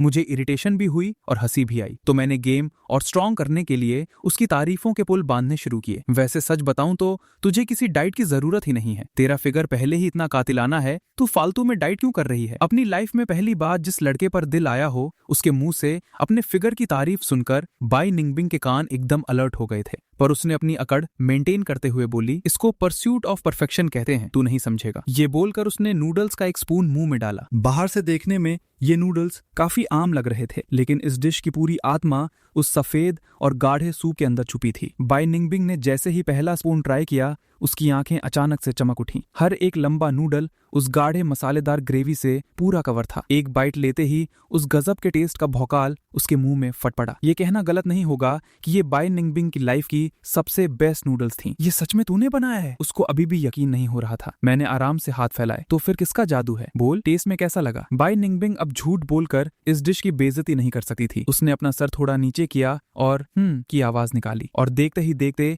2 से 3 मिनट के अंदर पूरा कटोरा चट कर दिया। सूप की एक बूंद तक नहीं छोड़ी। अब जब मेरा बनाया इतना मस्त खाना खा ही लिया था, तो अब उसके अंदर नखरे दिखाने की औकात कहाँ बची थी। बाई निंगबिंग ने थोड़ा साइडवेज मेरी तरफ देखा और बोली, थैंक्स। जब उसकी नजरें मेरी उस किलर मुस्कान पर पड़ी तो बाई निंगबिंग के दिल की धड़कन फिर से आउट ऑफ कंट्रोल हो गई। उसके आगे पीछे घूमने वाले लड़कों की कमी नहीं थी, लेकिन इतनी छोटी छोटी चीजों का डीपली ध्यान रखने वाला मैं अकेला और सबसे पहला था। और ऊपर से मैंने कितनी परफेक्टली उसकी झूठी ईगो और नखरों की इज्जत भी बचाई थी। दोस्ती में थैंक्स की जरूरत नहीं, ये तो बस तेरे सवाल समझाने का एक छोटा सा रिटर्न फेवर था। ओह, तो ये सिर्फ एक रिटर्न फेवर था? एक ही सेकंड में बाई निंगबिंग का चेहरा उतर गया। मैंने उसके दिमाग के साथ खेलकर उसे पूरी तरह फिदा कर दिया था। उसके दिल में भौकाल मचा दिया था और फिर आराम से अपने कपड़े झाड़ते हुए वहां से बिल्कुल ऐसे निकल लिया जैसे कुछ हुआ ही ना हो। अगले दिन सुबह उठने के बाद बाई निंगबिंग ने जल्दी जल्दी अपना नाश्ता निपटाया और स्कूल के लिए निकलने लगी। उसका वही पुराना नखरे वाला रूटीन था। ड्राइवर मुझे ड्रॉप करेगा और वो खुद आराम से अपनी साइकिल पर आएगी। मैंने उसे पीछे से आवाज लगाई, रुक जरा, क्या हुआ? उसने पलटकर काफी अलर्ट वाली नजर से मुझे देखा। मैंने अपनी आग लगाने वाली स्माइल दी। बाई निंगबिंग, तेरी साइकिल के पीछे एक सीट है जहाँ कोई बैठ सकता है, तो क्या आज मैं तुझे साइकिल पर बैठाकर स्कूल ले चलूं? मेरी इतनी सॉफ्ट आवाज और ये बैड एस स्माइल सीधा बाई निंगबिंग के दिल को चीर गई। वो अंदर ही अंदर मान चुकी थी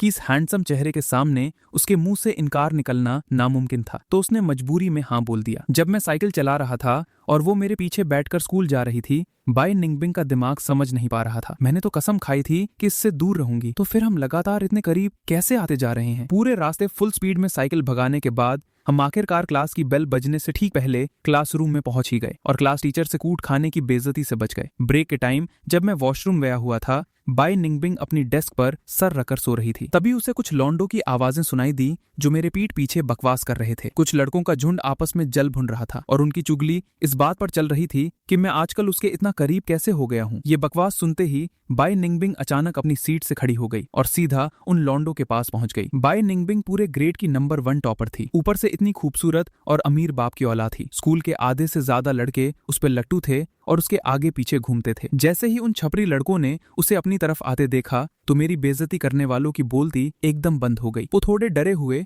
पर बड़ी उम्मीद से उसकी तरफ घूरने लगे। बाई निंगबिंग, तो तुझे कुछ काम था क्या? उनमें से एक कचरपट्टी लड़के ने शर्म से लाल होते हुए हिम्मत करके उससे पूछा। बाई निंगबिंग ने अपनी खूबसूरत उंगलियां मोड़ी और उनकी डेस्क पर जोर से खटखटाया। उसकी आवाज में खून जमा देने वाली ठंड थी। मैं किसके पास रहती हूँ और किससे दूर, इससे तुम्हारी औकात का क्या लेना देना? उन गवारों ने सपने में भी नहीं सोचा था कि वो खास तौर पर मेरी साइड लेने के लिए वहां आई थी। एक ही सेकंड में उन सबके चेहरे शर्म और बेइज्जती से लाल हो गए। बाई निंगबिंग, हमारे कहने का वो मतलब नहीं था। बाहर में गया तुम्हारा मतलब। बाई निंगबिंग ने आग बबूला होकर उनकी बात बीच में ही काट दी। अगर इस मुंह का ढंग से इस्तेमाल नहीं कर सकते तो जाकर डोनेट कर दो इसे। और सुन लो कान खोल के, आज के बाद दोबारा इस सड़े हुए मुंह से मेरे पीठ पीछे फांग युआन की कोई बकवास सुनाई नहीं देनी चाहिए। अपनी औकात तोड़ने वाली बातें बोलने के ठीक बाद बाई निंगबिंग ने मुझे क्लासरूम के दरवाजे पर देखा। मैं अंदर आ चुका था। बाई निंगबिंग को अचानक ऐसी खतरनाक फीलिंग आई जैसे मैंने उसका दिमाग और दिल पूरी तरह पढ़ लिया हो। उसने ऑकवर्ड होकर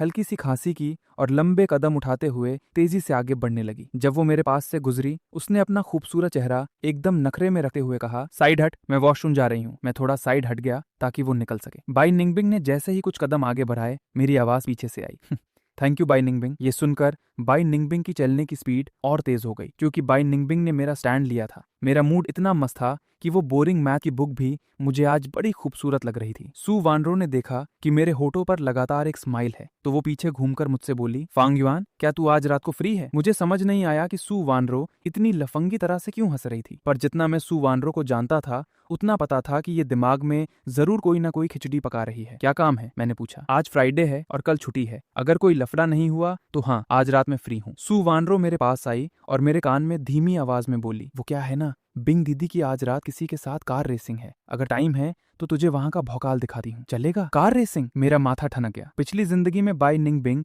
इसी रेस के दौरान बुरी तरह इंजर्ड हुई थी। उसे ठीक होने और चीजों को ढंग से पकड़ने में पूरे 6 महीने लग गए थे और इस चोट की वजह से वो अपना सबसे पसंदीदा गेम फिर कभी नहीं खेल पाई। बाई निंगबिंग पढ़ाई में टॉपर थी। उसे अपनी पढ़ाई और एंटरटेनमेंट के टाइम को बैलेंस करना बहुत अच्छे से आता था। मुझे नहीं लगता था कि उसका गेम खेलना कोई गलत बात थी। उसका गेम में इंटरेस्ट सिर्फ कोई टाइम पास नशा नहीं था। ई स्पोर्ट्स खेलने के अलावा उसके पास गेम को लेकर दिमाग में बहुत सारे नए और मस्त आइडियाज थे। मैं उसे पटाने के चक्कर में इतना बिजी था कि मैं इस भयानक हादसे के बारे में भूल ही गया था। नहीं, मुझे किसी भी हाल में बाई निंगबिंग को रोकना पड़ेगा। सू वानरो ने तो सोचा था कि वो मुझे अपने साथ ले जाएगी ताकि मैं बाई निंगबिंग का बैडएस रेसिंग स्टाइल देखकर इंप्रेस हो जाऊं, पर मेरी टेंशन वाली शक्ल देखकर उसे अचानक अपने इस आइडिया पर पछतावा होने लगा। तू सोच कि मैंने तुझे कुछ बताया ही नहीं। तभी मैंने अपना सर उठाया और एकदम सीरियस होकर बोला, मैं चलूंगा। सू वानरो को दिमाग में डेंजर की घंटी बजी। उसे लगा कि वो पंगा करवाने वाली है। छोड़ो मुझे क्या, उसने सोचा, बाई निंगबिंग को खुद ही अपना दर्द सर संभालने दो। मेरे दिमाग में बस यही मैटर घूम रहा था। पिछली लाइफ में मैं लाइव कार रेस के इवेंट पर नहीं गया था। जब बाई निंगबिंग का एक्सीडेंट हो गया तब जाकर मुझे न्यूज मिली थी। मेरे दिल के अंदर एक अजीब सी घबराहट और डर बैठ गया था। जब बाई निंगबिंग बाहर से वापस आई तो उसने मेरी टेंशन और गुस्से वाली शक्ल देखी। उसे लगा कि शायद क्लास के लौंडों की बकवास सुनकर मेरा मूड खराब हो गया है। उसने मुझे पानी की एक बोतल पकड़ाई और बोली, उनकी बातों को दिल पर मत ले, वो ऐसे ही बकवास करते हैं। मैंने मुस्कुराते हुए पानी की बोतल ली और पूछा, तू तो वॉशरूम गई थी ना, फिर ये पानी कहाँ से आया? वो मुश्किल से कुछ ही मिनट के लिए बाहर गई थी। बाई निंगबिंग ने अजीब सा मुंह बनाते हुए अपनी नजरें घुमा लीं और बोली, दे दिया तो पी ले चुपचाप, इतने सवाल क्यों कर रहा है? ओह ठीक है, थैंक यू। मैंने बड़ी शराफत से हाँ में सर हिलाया। जब मैंने देखा कि उसके कान शर्म से खून की तरह लाल हो गए हैं तो मेरे होठों पर आई वो हंसी रुकने का नाम ही नहीं ले रही थी। ये अभी भी इतनी पॉसेसिव और नखरे वाली है। बाई निंगबिंग ऐसी लड़की थी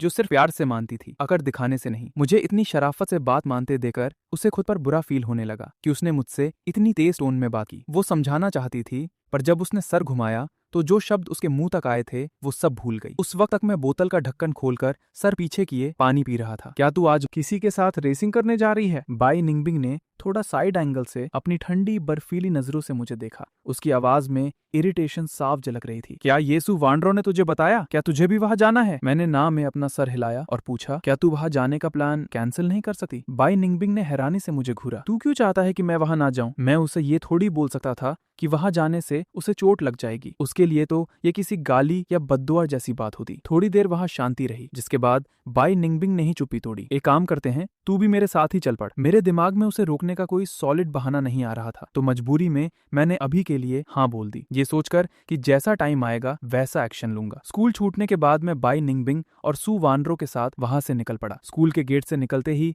हमने सीधा रेस के ग्राउंड के लिए एक कैब पकड़ ली। रेस की जगह यूएमिंग माउंटेन पर थी। वहां पहाड़ के चारों तरफ एकदम भयानक और घुमावदार सड़ी हुई रोड थी। यहाँ पर रेस करना बिना किसी शक के सीधा मौत के मुंह में गाड़ी डालने जैसा खतरनाक था। पहाड़ के आधे रास्ते पहुंचते ही हमने देखा कि रोड के किनारे अजीबो गरीब कपड़े पहने हुए लड़कियों का एक झुंड खड़ा था। उन लड़कियों के हाथ में चीयर करने वाली हवा भरी हुई स्टिक्स थीं। उन लड़कियों के ठीक सामने कुछ स्पोर्ट्स कार्स खड़ी थीं। एक कार के हुड पर एक आदमी टेक लगाए खड़ा था, जिसके दोनों बाजुओं पर टैटू छपे हुए थे। देखने में वो ज्यादा बड़ा नहीं लग रहा था, शायद 20-22 साल का होगा। ये कोई ऑफिशियल आर्म रेस नहीं थी, तो जाहिर सी बात है कि वहां यूज होने वाली कार्स भी लीगल रेसिंग कार्स नहीं थी। गु किंगहान और मू वानिंग वहां पहले से ही हमारा इंतजार कर रही थी। बाई निंगबिंग को गाड़ी से उतरते देख उन्होंने हाथ हिलाया और पुकारा, बिंग दीदी। कार के हुड पर टिके उस टैटू वाले लौंडे ने एक एकदम घटिया और चिड़न भरी हंसी दिखाई। मिनियांग क्लब के कचरे। जैसे ही मैंने उस लुखे को देखा, मेरे अंदर की घबराहट अपनी आखिरी लिमिट पर पहुंच गई और मुझे अचानक से समझ आ गया कि मैं बाई निंगबिंग को इस रेस से क्यों नहीं रोक सकता, क्योंकि यही वो कमीना था जिसने रेसिंग के दौरान मिनियांग क्लब के कई सारे प्लेयर्स का एक्सीडेंट करवाया था, जिसकी वजह से उनका करियर हमेशा के लिए खत्म हो गया। सिर्फ इतना ही नहीं, मू वानिंग भी उसके खिलाफ रेस करते वक्त बुरी तरह इंजर्ड हुई थी। बस फर्क इतना था कि मू वानिंग का एक्सीडेंट मेरे और बाई निंगबिंग के मिलने से पहले हुआ था। आज बाई निंगबिंग यहाँ इन सब चीजों का भयानक बदला लेने आई थी। मैंने एक लंबी सांस खींची और बाई निंगबिंग के पीछे पीछे कार से उतरा। जैसे ही सब लोगों ने बाई निंगबिंग को गाड़ी का दरवाजा खोलते देखा, कार पर टिका वो आदमी फिर से ताने मारने लगा। ओहो, आइए आइए, ये तो हमारी बाई खानदान की बड़ी मैडम है ना। आपका भौकाल तो सच में कमाल का है। आपने हमें यहाँ कब से इंतजार करवा रखा है? अगर तुझे पता है कि मेरा भौकाल कितना बड़ा है तो थोड़ा टाइम मेरे लिए वेट करना। कौन सी बड़ी बात हो गई तेरे लिए? बाई निंगबिंग की काली आंखें इस वक्त बर्फ की तरह ठंडी और दूर की थीं। या फिर लगता है तुझे मौत के पास जाने की बड़ी जल्दी है? कि जीव अंदर ही अंदर बुरी तरह जल भुन रहा था, पर उसकी औकात नहीं थी कि वो सबके सामने बाई निंगबिंग से डायरेक्ट पंगा ले। आखिर वो एक असली अमीरजादी थी। उसने अपने चेहरे पर एक फेक हंसी चिपकाई, अपने दोनों हाथ हवा में फैलाए और बोला, बाई मैडम, कैसी बातें कर रही हैं आप यहाँ आई हैं और मुझ किज्जू के साथ रेस करने को तैयार हैं। इससे बड़ी खुशकिस्मती मेरे लिए और क्या होगी? फालतू की बकवास बंद कर। इस रेस में अगर तू हारा तो तू हमेशा के लिए इस रेसिंग की दुनिया से बाहर निकल जाएगा। किज्यू को उसकी बेइज्जती से घंटा फट नहीं पड़ा। उसने हाथ खोले और हंसते हुए बोला, असली मर्द अपनी जुबान से नहीं पलटते। जब वो पलटा तो उसने मेरी तरफ एक बहुत ही घटिया और तीखी नजर डाली, जिसके बदले में मैंने उसको अपनी एकदम परफेक्ट स्माइल चिपका दी। इस कमीने का तो मुंह तोड़ने का मन कर रहा है मेरा, बस पता नहीं कि इसमें कूट खाने की औकात है या नहीं। बाई निंगबिंग ने सर घुमाया तो उसने एग्जैक्टली मुझे हंसते हुए देख लिया। उसकी भौहें गुस्से में बन गईं। तू ये किसी नल्ले आशिक की तरह हर किसी को इतनी मस्त हंसी क्यों दिखाने लगता है? ये किज्जू का दिमाग बहुत खतरनाक है, ध्यान रखना कहीं ये तेरे साथ कोई गेम ना खेल जाए। उसकी टोन काफी गुस्से वाली थी, पर उसमें छिपी हुई मेरे लिए फिक्र साफ नजर आ रही थी। मैंने आंखें छोटी करके उसे एक प्यारी सी स्माइल दी। जब तू मेरे साथ है तो किसी बाप की हिम्मत जो मुझे कुछ बोल दे। बाई निंगबिंग मेरी आंखों में अपने लिए इतना भरोसा देकर अंदर ही अंदर बहुत खुश हो गई। फिर उसने हल्के से खांसी की और एटीट्यूड में आकर बोली, बात तो तेरी सही है, मैं बाई निंगबिंग जिसके ऊपर अपना हाथ रख दूं किसी कुत्ते की औकात नहीं कि उसे छू भी सके, वरना उसकी जान ले लूंगी मैं। वैसे भी तू हमारे खानदान का मेहमान है। आखिरी बात उसने पूरे नखरे और ईगो के साथ बोली और उसके बाद आग बबूला होकर किज्जू की तरफ बढ़ गई। मैं और सू वानरो भी जल्दी से उसके पीछे गए। किज्जू की घटिया नजरें मेरे ऊपर ऊपर से नीचे तक घूम रही थीं। बिना किसी इनाम या शर्त के रेस करना एकदम बोरिंग लगता है। बाई निंगबिंग बहुत अच्छे से जानती थी कि उस कमीने के दिमाग में क्या गेम चल रहा है। बकवास कंपेल कुत्ते, शर्त क्यों नहीं है? शर्त यह है कि अगर तू हारा तो तू इस रेसिंग सर्कल से हमेशा के लिए निकलेगा, और अगर मैं हारी तो मैं मिनियांग क्लब तुझे दे दूंगी। भाई मैडम इतना गुस्सा क्यों हो रही हैं? मैं तो बस ये कह रहा था कि ये शर्त थोड़ी फीकी लग रही है। एक काम करते हैं। उसने एक बार फिर से घूमकर मेरी तरफ देखा। बाई निंगबिंग का चेहरा एकदम पत्थर जैसा हो गया था। तुझे रेस करनी है या नहीं? अगर टाइम पास करना है तो मैं निकलूं यहाँ से। मुझे लगा बाई निंगबिंग को रेस से रोकने का इससे बढ़िया चांस मुझे नहीं मिलने वाला। मैं बाई निंगबिंग के पीछे से निकलकर आगे आया और बोला, एक काम क्या करते हैं? किज्जू गाड़ी के हुड से सीधा खड़ा हुआ और अपने दोनों हाथ अपनी जेब में डाले। एक काम करते हैं, इसमें एक और शर्त जोड़ते हैं। ये बाई मैडम का छोटा बॉयफ्रेंड है ना? आज की इस रेस में हम एक डील करते हैं। अगर मैं हार गया तो मैं सिर्फ रेस सर्कल से बाहर नहीं जाऊंगा, बल्कि मैं फेयांग क्लब को मिस्सू के नाम कर दूंगा और उन सारे प्लेयर्स जिनके पैर टूटे थे उनके सामने सबके सामने हाथ जोड़कर माफी मांगूंगा। उन सारे बेचारे प्लेयर्स के पैर तोड़ने का मास्टरमाइंड ये किज्जू ही था। बाई निंगबिंग ने अपने गुस्से वाले चेहरे के साथ कहा, हाँ, तेरी औकात कैसे हुई ये सब सोचने की? तेरे उस कचरे जैसे फेयांग क्लब में मुझे रति भर का इंटरेस्ट नहीं है। अब बता, रेस होगी या नहीं? बाई निंगबिंग के मुंह से ये आखिरी शब्द निकलने से पहले ही मैंने बीच में उसकी बात काट दी। तो तेरी शर्त ये है कि मैं दांव पर लगूं? मैंने दोनों हाथ अपने सीने पर बांधे और उसकी औकात दिखाने वाली स्माइल के साथ उसको घूरा। किज्जू ने अपने होंठ दबाए। उसके चेहरे पर एक कमीनी सी मुस्कान थी। बिल्कुल सही पकड़े, ये तू क्या कर रहा है? बाई निंगबिंग ने मेरा हाथ खींचा और गुस्से से चिल्लाई। मैंने अपना ध्यान किज्जू पर ही रखा। जब मैं शर्त की कंडीशन हूँ तो अपने डिसीजन लेने का हक मेरा होगा ना? ओहो, तो तू क्या डिसीजन लेना चाहता है? किज्जू की आंखों में और इंटरेस्ट जग गया। बाई निंगबिंग को पल्ले ही नहीं पड़ रहा था कि मैं क्या गेम खेल रहा था। उसने सोचा कि वो मुझे सीधा यहाँ से वापस ले जाएगी और किज्जू को किसी और दिन औकात दिखाएगी। जैसे ही ये प्लान उसके दिमाग में आया, मेरी आवाज वहां गूंजी, तेरे साथ रेस मैं करूंगा और अगर तू हारा तो तू वही करेगा जो तूने अभी अभी कहा था। तू माफी मांगेगा और वो फेयांग क्लब तू बाई निंगबिंग के नाम करेगा। और अगर तू हार गया तो? किज्जू की वो बुरी हंसी और फैल गई। मैंने आराम से अपने दोनों हाथ खोले। तो तुझे जो चाहिए तू वो रख लेना। रेस की स्किल्स के हिसाब से मेरी क्या औकात थी कि मैं इस किज्जू जैसे चिरकुट से हार जाऊं? पिछली जिंदगी में मैंने इस भिखमंगे को ऐसी गंदी तरह कितनी बार हराया था मुझे गिनती भी याद नहीं। और बैकग्राउंड और पावर के मामले में भी हमारा मुकाबला मजाक था। बहुत बढ़िया, आज तेरे साथ ट्रैक पर मैं उतरूंगा। बाई निंगबिंग, सू वानरो और सब लोग मेरा ये भौकाल देकर पूरी तरह से शौक में घूर रहे थे। मेरी बातें सुनकर बाई निंगबिंग के सर से गुस्से के कारण धुआं निकलने लगा था। उसने एक झटके में मेरा हाथ पकड़कर मुझे अपने आगे खींचा। तेरे दिमाग का स्क्रू ढीला हो गया है क्या? ये कैसी फालतू शर्त लगा रहा है? तेरा इस सब लफड़े से लेना देना क्या है? और ऊपर से तू बोल रहा है कि उसे जो चाहिए तू देगा। तेरा दिमाग सड़क पर छोड़ाया है क्या? तुझे अंदाजा भी है वो कुत्ता क्या मांग सकता है जो तूने ऐसे ही अपना मुंह खोल के ठेका ले लिया? वो गुस्से में थी, असली वाला गुस्सा जिसमें जान ले ले। मैंने घबराकर फौरन बताया, अरे रिलैक्स, चिल कर, मेरी ड्राइविंग एकदम टॉप लेवल की है। मेरे भाई ने मुझे एक एक मूव सिखाया हुआ है। बाई निंगबिंग को लगा कि मैं अभी नया नया ड्राइविंग सीखकर फालतू का चौंडा बनने की कोशिश कर रहा हूँ। उसने अपनी आग जैसी इरिटेशन को दबाने की कोशिश की और भारी आवाज में बोली, इस लफड़े से तेरा कोई लेना देना नहीं है फांग युआन।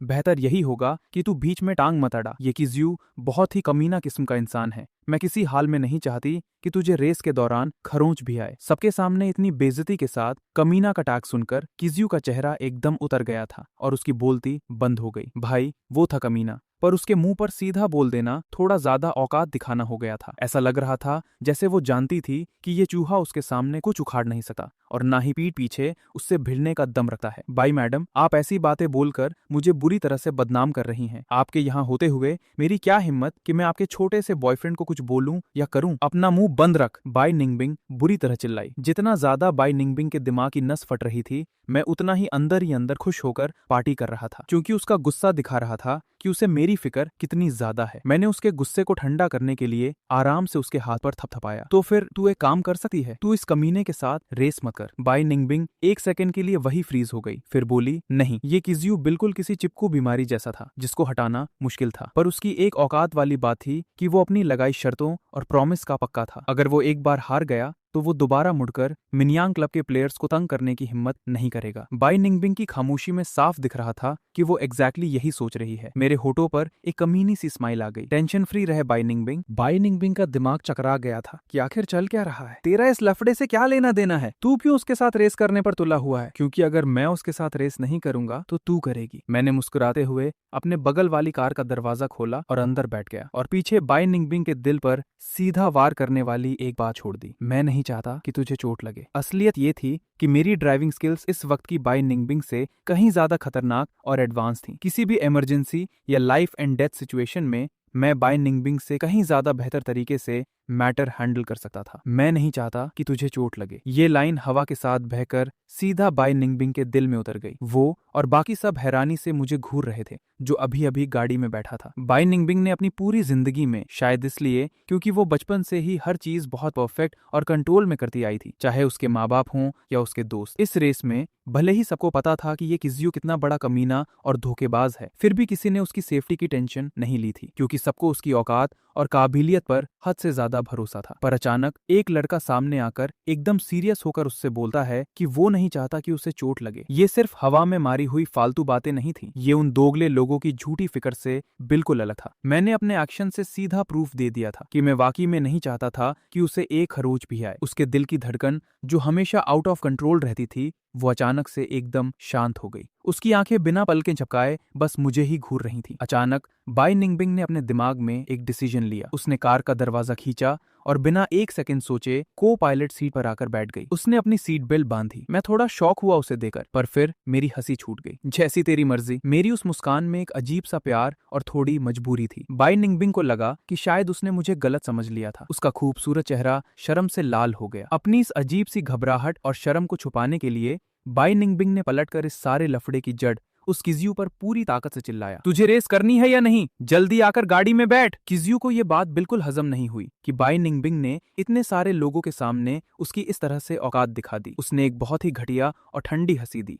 आ रहा हूं। रेस को फेयर रखने के लिए मेरी और किजियो की कार एकदम सेम मॉडल की थी। दोनों की दोनों कन्वर्टिबल स्पोर्ट्स कार्स थी। जैसे ही वो नीला झंडा हवा से जमीन पर गिरा, मेरी गाड़ी किसी छूटे हुए तीर की तरह सूश आवाज के साथ आगे निकल गई। मेरा रिएक्शन स्पीड उस लुखे किजियो से कहीं ज्यादा खतरनाक था। ट्रैक के साइड में खड़ी सू वान रॉ फटी की फटी आंखों से उस लाल स्पोर्ट्स कार को आगे भागते हुए देख रही थी। मू वानिंग और गू किंगहान के भी होश उड़े हुए थे। जब उन्होंने मुझे बाई निंगबिंग की जगह रेस करते देखा तो उन्होंने ज्यादा कुछ नहीं बोला था, पर अंदर ही अंदर वो मान चुकी थी कि ये मैच मैं पक्का हारने वाला हूँ। पर किसी ने सपने में भी नहीं सोचा था कि मैं किजियो से 1% भी पीछे नहीं था। ये तो वही बात हो गई कि नया खिलाड़ी मौत से नहीं डरता। पर इस वक्त सबसे ज्यादा सदमे में अगर कोई था तो वो मेरी बगल वाली सीट पर बैठी बाई निंगबिंग थी। जब वो अपने उस शौक से बाहर आई तो उसने एकदम ब्लैंक और हैरान शक्ल बनाकर मेरी तरफ देखा। उसने देखा कि मेरा एक हाथ स्टीयरिंग व्हील पर था और दूसरा हाथ गियर शिफ्टर पर कस का टिका था। मेरा चेहरा एकदम शांत था, पर मेरी बॉडी की मूवमेंट और रिएक्शन एकदम बिजली जैसी तेज थी। गाड़ी इतनी भयानक स्पीड पर उड़ रही थी,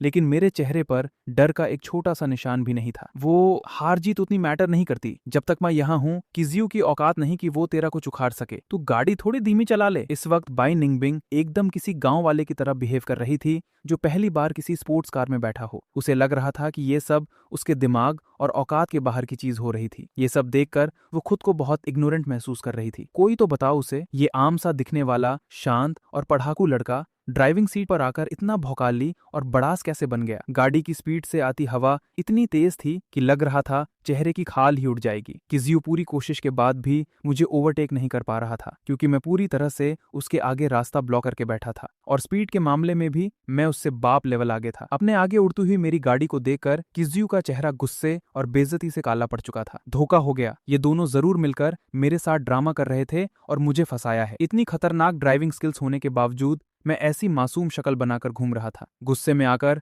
उसने पूरी ताकत से स्टीयरिंग व्हील पर हाथ मारा और जोर जोर से कार का हॉर्न बजाने लगा। मैंने रियर व्यू मिरर से किजियो की कार को बिल्कुल अपनी गाड़ी की दुम से चिपका हुआ देखा। मैं समझ गया था कि वो इस वक्त गुस्से में आग बबूला हो रहा होगा। मेरे होठों पर एक अमीनी और बैडस मुस्कान आ गई। जिस चीज का मुझे 100% कॉन्फिडेंस ना हो, उस चीज के लिए मैं भला बाई निंगबिंग की जगह रेस क्यों करता? मेरा असली मकसद यही था कि बाई निंगबिंग ठीक रहे, ये नहीं कि मैं उसके साथ बैठकर खुद भी किसी एक्सीडेंट का शिकार हो जाऊं। मेरी वो बैडस मुस्कान जब बाई निंगबिंग की नजरों में पड़ी, सच में बहुत कातिल थी। बाई निंगबिंग के दिल की धड़कन इस भयानक कार की स्पीड की वजह से तेज नहीं थी, बल्कि मेरी इस खतरनाक और बैडस स्माइल की वजह से उसके दिल में हजारों तितलियां उड़ने लगी थी। उसने बिना सोचे अपना हाथ अपने सीने पर रख लिया। तू थोड़ा ध्यान से चला, किजियो पीछे से कोई कमीनापन कर सकता है। उसकी आवाज डर के मारे थोड़ी दबी हुई थी और बोलते वक्त उसकी जुबान थोड़ी अटक रही थी। मैं जानता था कि वो मेरी फिक्र कर रही थी। मैंने आगे से नजर हटाकर 1 सेकंड के लिए उसे देखा और एक बहुत प्यारी स्माइल दी। टेंशन ना ले, बाहर इस खतरनाक मौत की रेस के कंपैरिजन में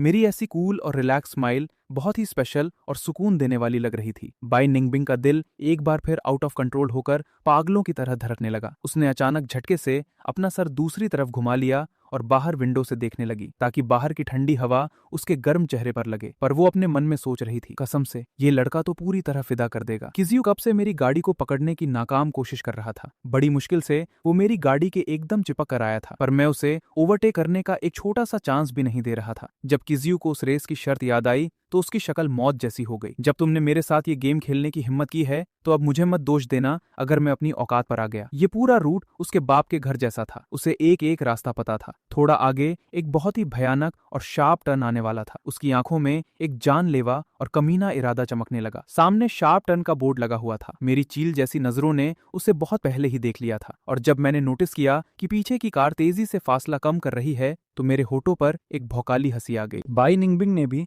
पीछे से चिपक कर आती किजियो की कार देखी और चिल्लाकर बोली, फांग युआन, टर्न आने वाला है, ध्यान से। किजियो को लगा था कि लोग टर्न पर आकर अपनी गाड़ी की स्पीड कम करते ही हैं, और इसी टेक्निक का फायदा उठाकर वो सीधा आगे आकर मेरी कार के पीछे बुरी तरह टक्कर मार देता। उसने तुरंत अपनी कार का एक्सेलरेटर और दबा दिया। आखिरकार किजियो के चेहरे पर एक शैतानी हंसी आ गई कि उसका प्लान सक्सेस हो गया। उसने सीधा पूरी स्पीड से मेरी कार के पिछले हिस्से पर टक्कर मारने की कोशिश की, लेकिन अचानक सामने वाली कार ने एकदम खतरनाक और परफेक्ट ड्रिफ्ट मारी और उसके टक्कर को मक्खन की तरह डोज कर दिया। मैंने टर्न पर गाड़ी की स्पीड रत्ती भर भी कम नहीं की थी, जिसके नतीजे में किजियो की गाड़ी अपना बैलेंस खो बैठी और सीधा साइड के पत्थरों पर जा ठुकी और उसकी गाड़ी का इंजन फुस होकर बंद हो गया। मेरी ये मौत को छूकर निकलने वाली ड्रिफ्ट इतनी बैडेस थी कि बाई निंगबिंग चिल्लाकर मेरी तारीफ करने से खुद को रोक नहीं पाई। मैंने रियर व्यू मिरर से किजियो की उस फटी हुई और बेइज्जत शक्ल को देखा और खुलकर जोर जोर से हंसने लगा।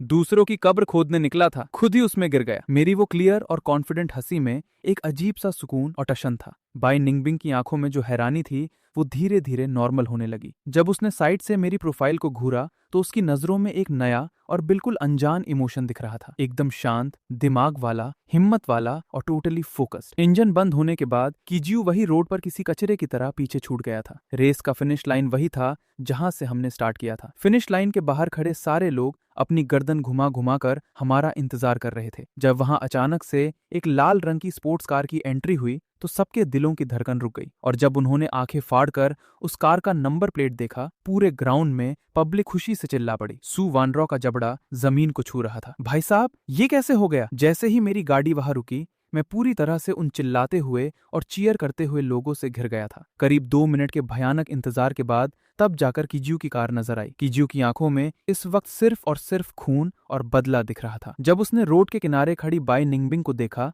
तो उसकी आंखें छोटी हो गईं। उसने तुरंत अपनी गाड़ी की स्पीड बढ़ाई और सीधा उसे उड़ाए। बच के! जब मैंने देखा कि किजियो की कार पूरी स्पीड से बाई निंगबिंग की तरफ भाग रही है तो मेरा दिल सीधा मेरे मुंह में आ गया। मैंने एक ही झटके में आगे बढ़कर उसका हाथ खींचा। इस झटके की वजह से उसके दांत उसके होठों पर लग गए और उस टक्कर से उसके होठों से खून निकल आया। पर उसके ठीक साइड में वहां उन चीयर लीडर लड़कियों की खाली बियर की बोतलें रखी हुई थीं, और वो बोतलें ठीक बाई निंगबिंग की कमर पर जाकर लगी। उसके मुंह से दर्द की एक आवाज निकली। ऐसा लगा जैसे उसकी जान ही निकल गई हो। तू ठीक तो है? बाई निंगबिंग ने एक हाथ अपनी कमर पर रखा हुआ था और दूसरे हाथ से उसने मेरे हाथ को कसकर पकड़ रखा था। जब उसने मेरे चेहरे पर ऐसी जान निकाल देने वाली फिक्र देखी तो दर्द में होते हुए भी बाई निंगबिंग ने मुस्कुराने की कोशिश की। तू खुद बता, कहीं ज्यादा चोट तो नहीं लगी ना? मैं ठीक हूँ। ठीक उसी वक्त मेरे पीछे कार के दरवाजे का जोर से बंद होने का साउंड आया, बैंग, और उसके बाद किजियो की वो आलसी और कमीनी आवाज सबके कानों में पड़ी। अरे सॉरी मिस्सू,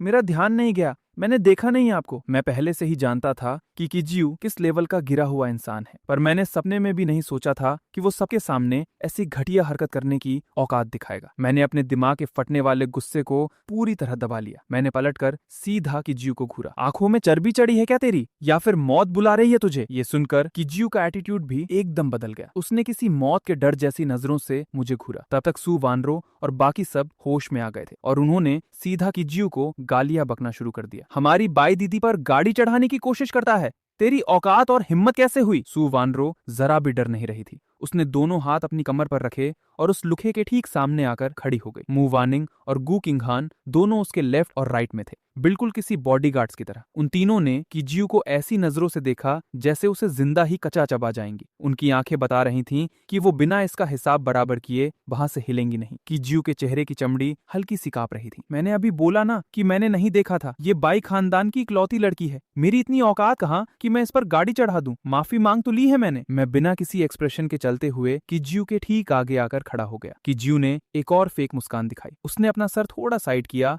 और हंसते हुए मुझे ताने वाली लुक दी। अचानक मैंने अपना हाथ उठाया और एक जोर का मुक्का उसकी कमीनी शक्ल पर थोप दिया। मैंने उसका कॉलर गुस्से में खींचा और उसे हवा में उठाकर उसकी ही कार के दरवाजे पर पूरी ताकत से दे मारा और उसके कान के पास आकर मौत की आवाज में धमकी दी। मेरे साथ ये छोटी मोटी ट्रिक्स खेलने की कोशिश मत करना। तेरे सड़े हुए दिमाग में जो कूड़ा चल रहा है ना, वो मैं सब जानता हूँ। तेरी ये कुत्ते की मौत मैं खुद लिखूंगा और ये दिमाग से निकाल दे कि बाई निंगबिंग तेरी बहन की एहसानमंद है, तो तू यहाँ भगवान बनकर कुछ भी उखाड़ लेगा। ये बात सुनते ही किजियो की आंखें बुरी तरह कांपने लगी। वो सालों से यहाँ पर इतना नंगा नाच इसलिए कर पा रहा था क्योंकि उसे पता था कि बाई निंगबिंग उसके बहन के एहसान के तले दबी हुई है। मैंने झटके से उस कचरे का कॉलर छोड़ दिया और अपने हाथ किसी गंदगी को छूने के बाद जैसे साफ करते हैं वैसे झाड़े। मेरे और किजियो के बीच में क्या बातें हुई थीं किसी तीसरे इंसान ने नहीं सुनी थी, यहाँ तक कि सू वानरो और मू वानिंग ने भी नहीं। और उस वक्त बाई निंगबिंग को भी कुछ सुनाई नहीं दिया। रेस एंड हो चुकी थी। किजियो के पास शर्त मानने के अलावा कोई रास्ता नहीं था। उसने फेयांग क्लब सीधा बाई निंगबिंग के नाम कर दिया और उसी वक्त